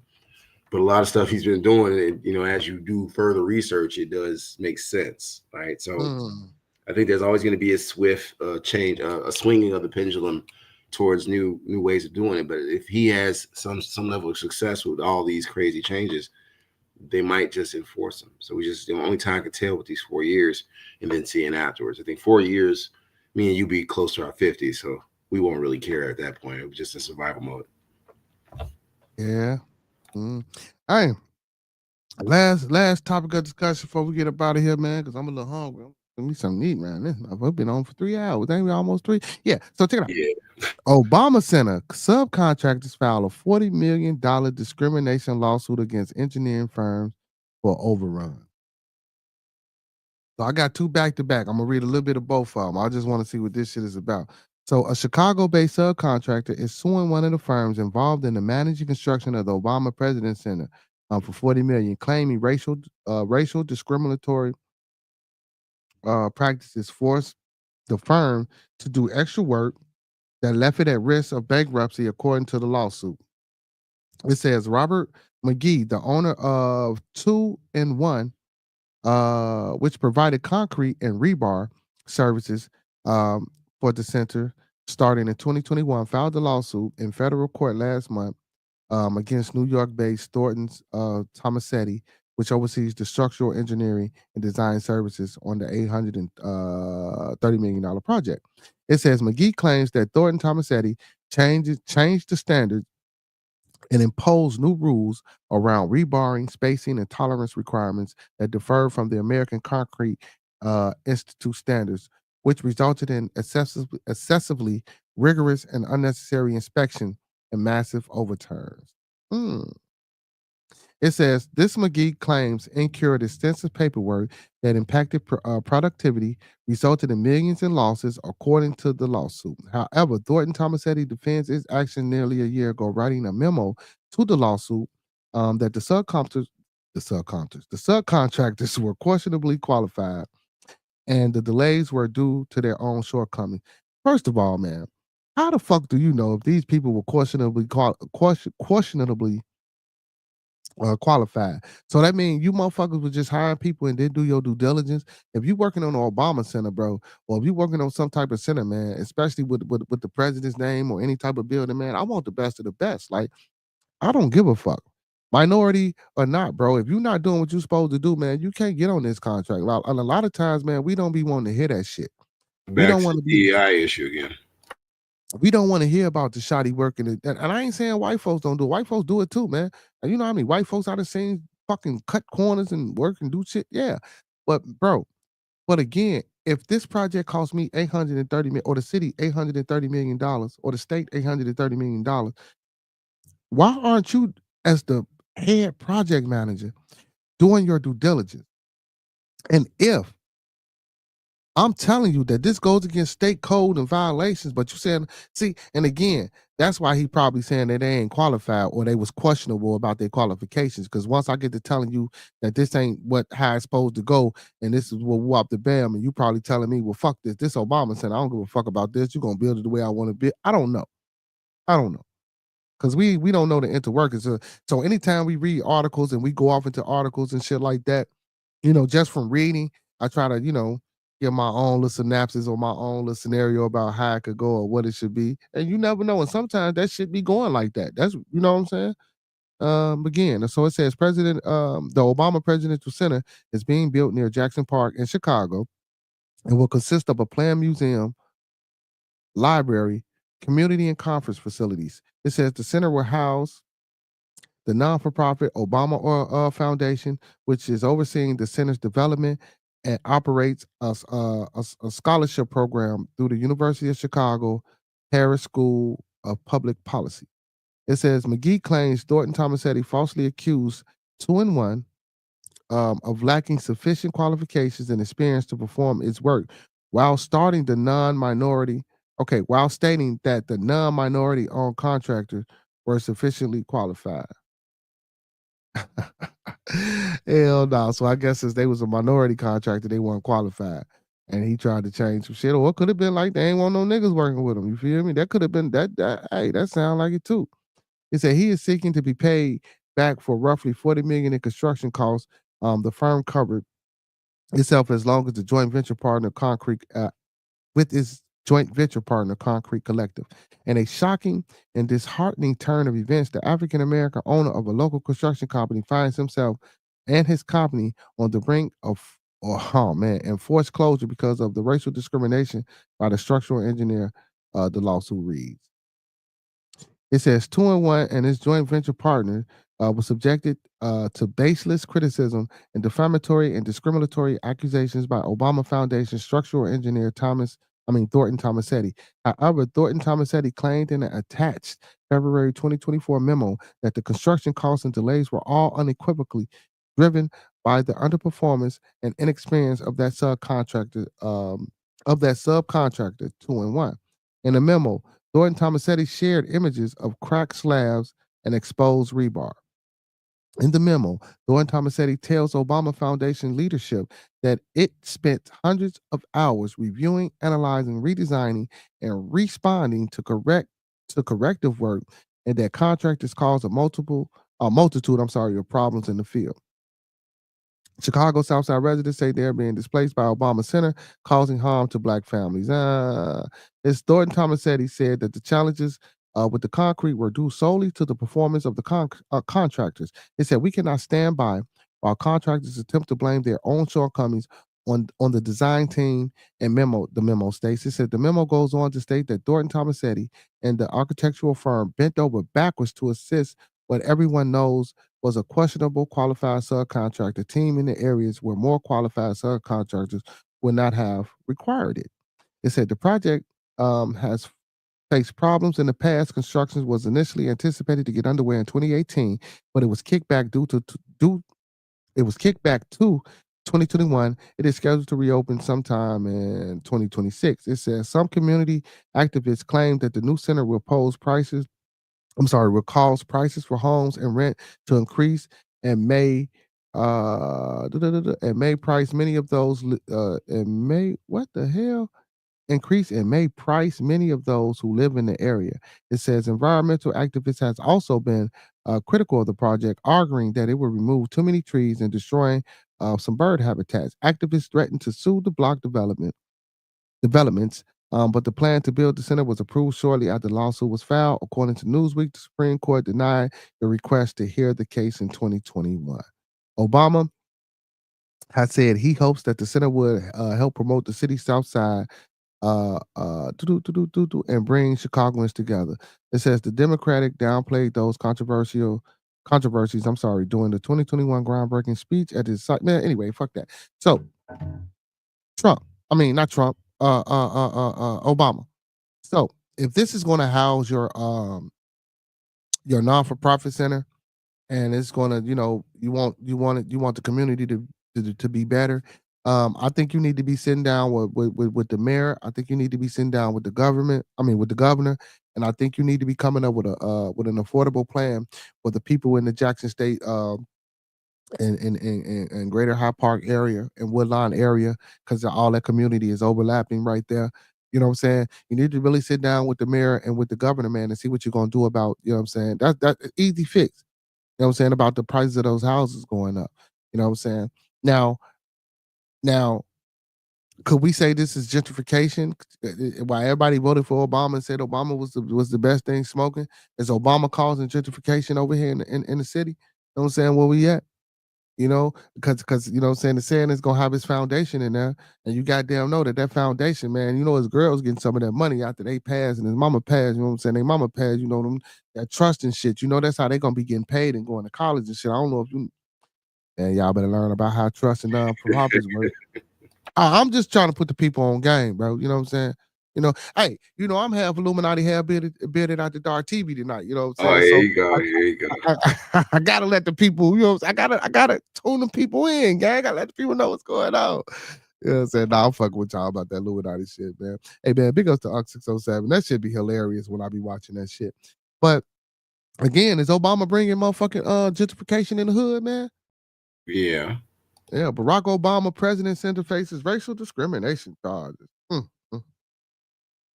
Damn, this You another one. This another one. Barack Obama is in his headline again. It says, but not in marriage with okay. It says rumors of Barack Obama and Michelle's marriage is being on the rocks.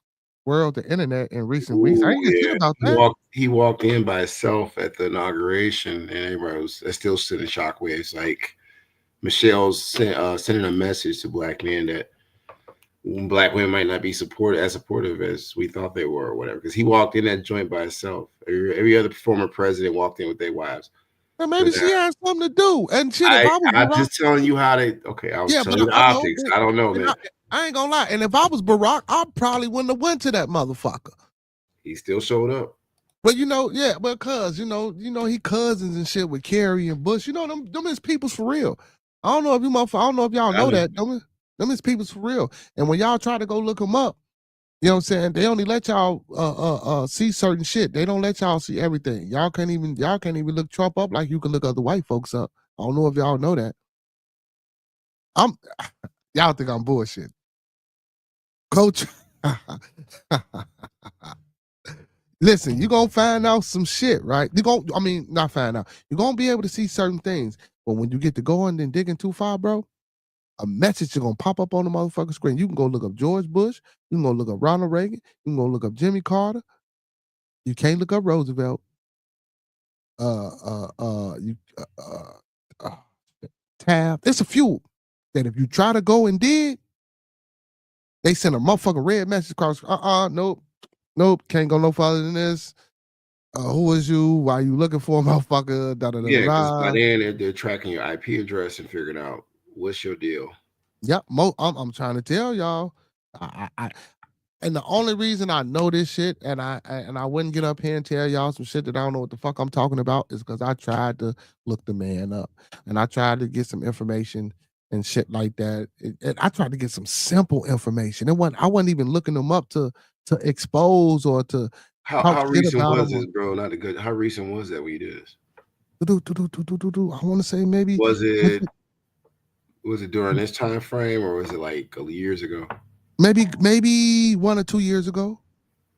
Well, I don't He know wasn't even the because president.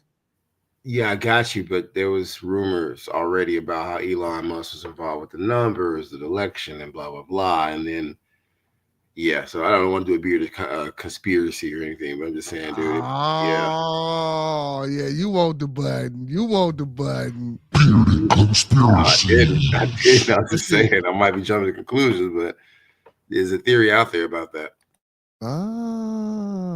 Okay. Restrictive information, and then you got AI, and then it's coming together. That's why he thinks it's going to be the most successful thing he's done these 4 years. I ain't know that shit about Michelle, man. Come on, Michelle and Obama, get y'all shit together. Hey, boy, Trump a motherfucker, man. Trump is a motherfucker. Permanent disabled for following a rehab incident. Yeah, well, man, shit. That's it, man. That's it. That's it for the night. Oh, last topic, and then I'm gonna get the fuck out of here. That was the last. I thought that was gonna be. Yeah, you 3 hour mark, boy. You on something tonight? No, this it. I'm finna get up out of here on this last one. You know what I'm saying? Because I come back to y'all Monday. I'm finna get up out of here on this last one. This is something that I wanted to talk about. Really, I wanted to do this shit in the beginning, but you know, when I be reading articles and I be talking about them and shit, that shit was kind of funny to me, man. Tonight, man, I don't know, man. Tonight, I don't know what tonight was on for me. But South Carolina man put to death in first U.S. execution of 2025.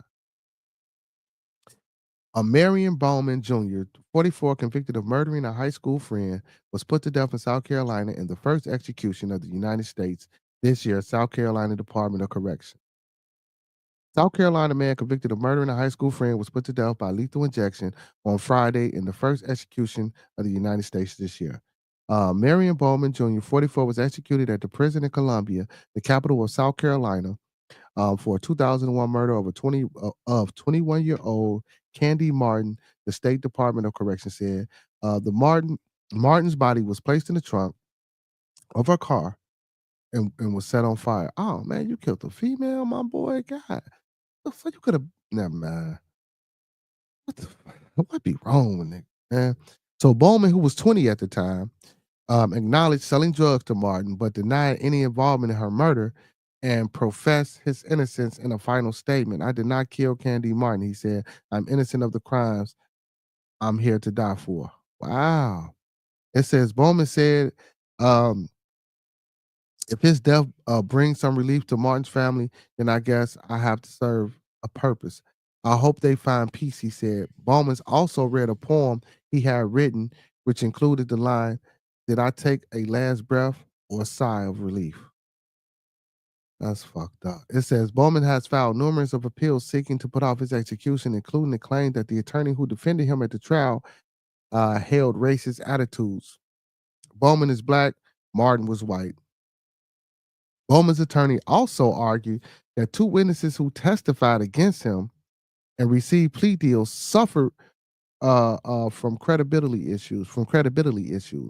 It says Bowman further sought to halt his execution because of possibility of complications stemming from his size. He weighed nearly 400 pounds, bro. It says that would expose him to a potentially torturous execution process, his lawyer said. He said a judge rejected the appeal, saying Bowman could have opted for the electric chair or firing squad. God damn, they still do the firing squad? What type of fucking boy, man? Well, we savages over here. God damn. You said Columbia, so that's probably an option there. No, Columbus. Oh, Did I say Columbia? I thought you said Columbia, but all right. Oh, no. But Columbia, South Carolina, though, bro. Yeah, Columbia, South Carolina. Every state has its methods for execution. God damn. I don't know if Chicago got that same type of deal, but No, I don't even think we do the death penalty. They're just gonna put your ass in jail for the rest of your life. okay, see that proves a point. Every state does its own thing. Yeah, so it says a journalist from South Carolina Daily Gazette who witnessed the execution said it began at 6:04 p.m. with Bowman taking several deep breaths, which subsided into shallower breaths. It says Bowman's chest stopped moving at about 6:06 p.m. and a doctor entered the execution chamber at 6:26 and pronounced him dead. The Daily Gazette reporter said there were 25 executions in the United States last year. 3 used the controversial method of suffocation of nitrogen gas, while the rest relied on lethal injection. Wait a minute, bro. I thought it was either electric chair, the fucking injection, or the firing squad. They suffocating you with gas too? What the? Whoa! That one I didn't know about. I knew about the firing squad. I knew about the lethal injection, and I know about the electric chair. I didn't know they was giving motherfuckers gas too. Gas is kind of like lethal injection. It's just going in a different way. Well, yeah. It's not too different. Because you inhaling it. Yeah, but god damn. It says 4 more executions are scheduled over the next 2 weeks. 2 in Texas, 1 in Alabama, and 1 in Florida. It says the death penalty has been abolished in 23 of the 50 states. See, here we go. The death penalty has been abolished in 23 of the 50 states, while three others, California, Oregon, and Pennsylvania have moratoriums in place. I'm gonna look that up. I don't know what the fuck a moratorium is. Moratorium is just a pause. Okay. Okay. Okay. I'm still gonna look it up. I got you, but you know my mind, because it's on my mind now. Three states that had paused execution: Arizona, Ohio, and Tennessee recently announced plans to resume them. I'm shocked about the Ohio. I'm not shocked about Arizona and Tennessee. President Donald Trump is a proponent of capital punishment. And on his first day in the White House, he called for an expansion of its use for the violence of crimes. So yeah, man, I think I actually read where they was trying to bring that shit back. Like the 23 states that don't have it, they was trying to bring that shit back to all 50 states. He wanted all 50 states to, you know what I'm saying? To that's crazy. But I want to say this, man.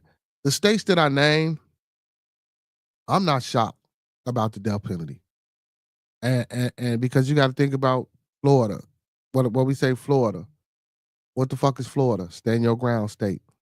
Alabama, they trying to bring the fucking the Jim Crow shit back. You know what I'm saying? Tennessee didn't have it, but they want to bring it back, which is another southern state. You know what I'm saying? Arizona, which is another southwestern state. Texas, of course. You know what I'm saying? These southern states, they lock up more niggas than they lock up anybody else in these southern states. And, you know. But again, man, you got to do the wackest of the wackest crimes, man. When I say wackest, I mean the most horriblest of the horriblest crimes, man. Shit you shouldn't be doing. But again, man, with this man case, I guarantee y'all, if he really, and I'm looking at the man, I ain't gonna lie, bro. You know what I'm saying? I know looks can be deceiving. I'm looking in his eyes. I don't think he did it. I guarantee you within 20 years, bro, they're gonna be paying his family a couple $1 million because they said they found out who really killed that damn white lady. I bet you. It sounds almost like Emmett Till, to be honest with you, but we'll see. I bet you, bro. And with that, man, y'all, I done talked y'all ear off long enough. We gonna get the fuck up out of here.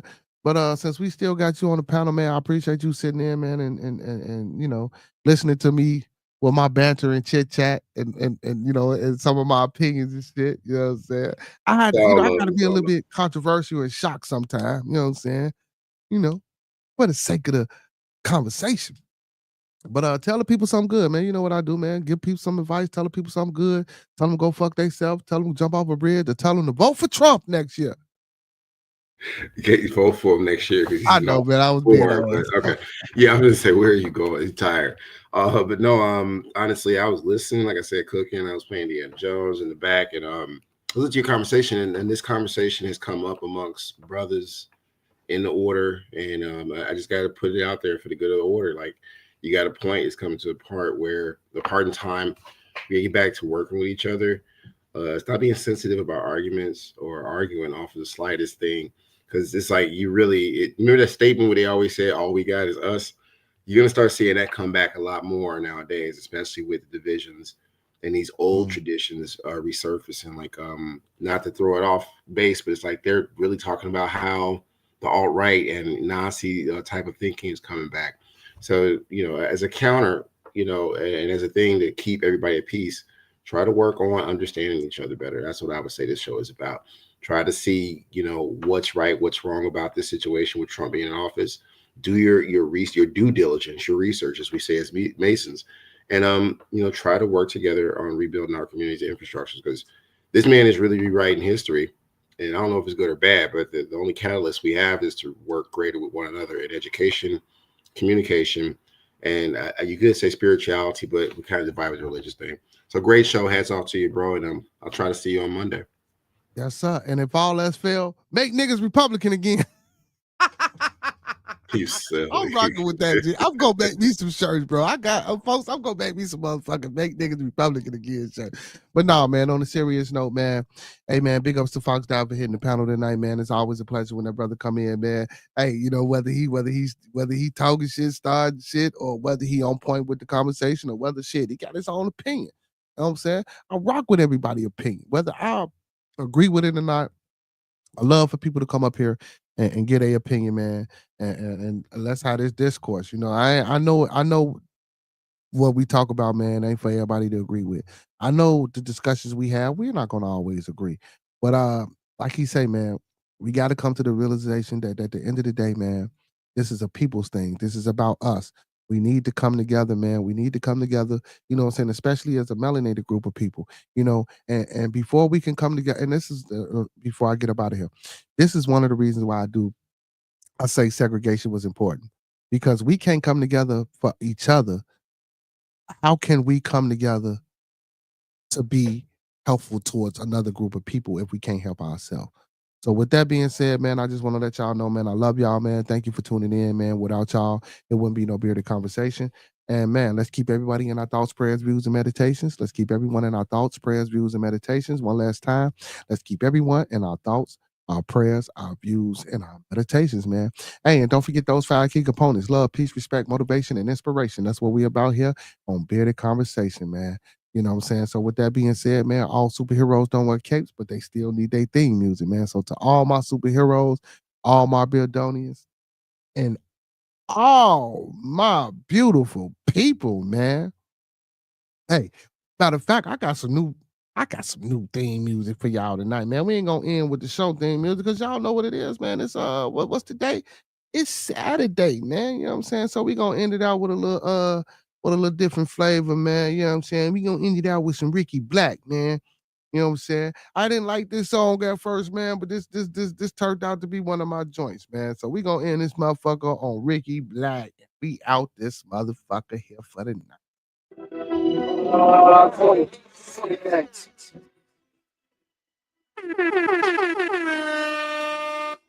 Hey y'all. Hey man, Bishop Bearded One might be in the building in the morning, man. I might do some preaching tomorrow, y'all. Why y'all in my business?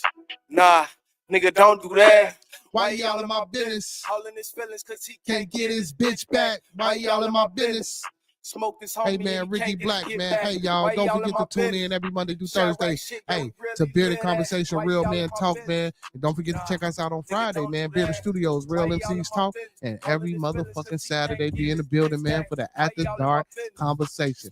I'm going to end it early tonight, man, because I ain't have nobody that want to come in and talk with your boy. But guess what, man? If I feel like it, I can cut this motherfucker back on anytime I want to, man. Hey, check it out. Tune in every week, man. Every Monday through Saturday, man. 9 to 11 on Monday through Thursday, 9 to 12 on Friday, and 11 until on Saturday, man. Tune in to the Melanated Media Network television, man. Same black time, same black channel. Talk black to me, y'all. Without y'all, I wouldn't be able to do this. I love y'all, man. Peace up to all my fans. Peace up to all my moderators, man. Hey, those that fuck with us, fuck with us. Those that don't, fuck with us anyway. And Black, take us out. You know I got everything. Why y'all in my business? Nigga, don't do that. Why y'all in my business? All in his feelings cause he can't get his bitch back. Why y'all in my business? Smoke this homie and he can't get his kid back. Why y'all in my business? Shot rack shit, yeah, we really live that. Why y'all in my business? Nah, nigga, don't do that.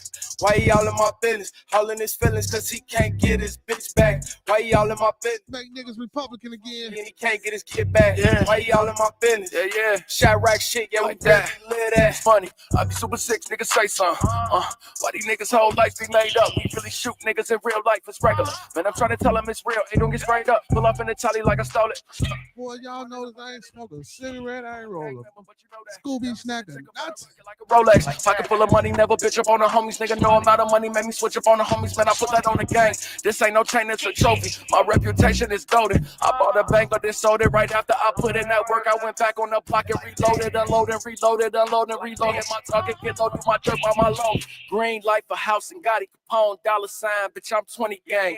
12-7, Super 6-7-4 before I got potty trained. Still on the 7, I'm twisting my back and I stay on my back, I ain't never changed. Bitch, don't even waste your time. I take your life, can't take my change. Why y'all in my business? Nah, nigga, don't do that. Why he all in my business? All in his feelings, cause he can't get his bitch back. Why he all in my business? Smoke this homie and he can't get his kid back. Why he all in my business? Shot rack shit, yeah, we really live that. Why he all in my business? Nah, nigga, don't do that. Why he all in my business? All in his feelings, cause he can't get his bitch back. Why he all in my business? Smoke this homie and he can't get his kid back. Why he all in my business? Shot rack shit, yeah, we really live that.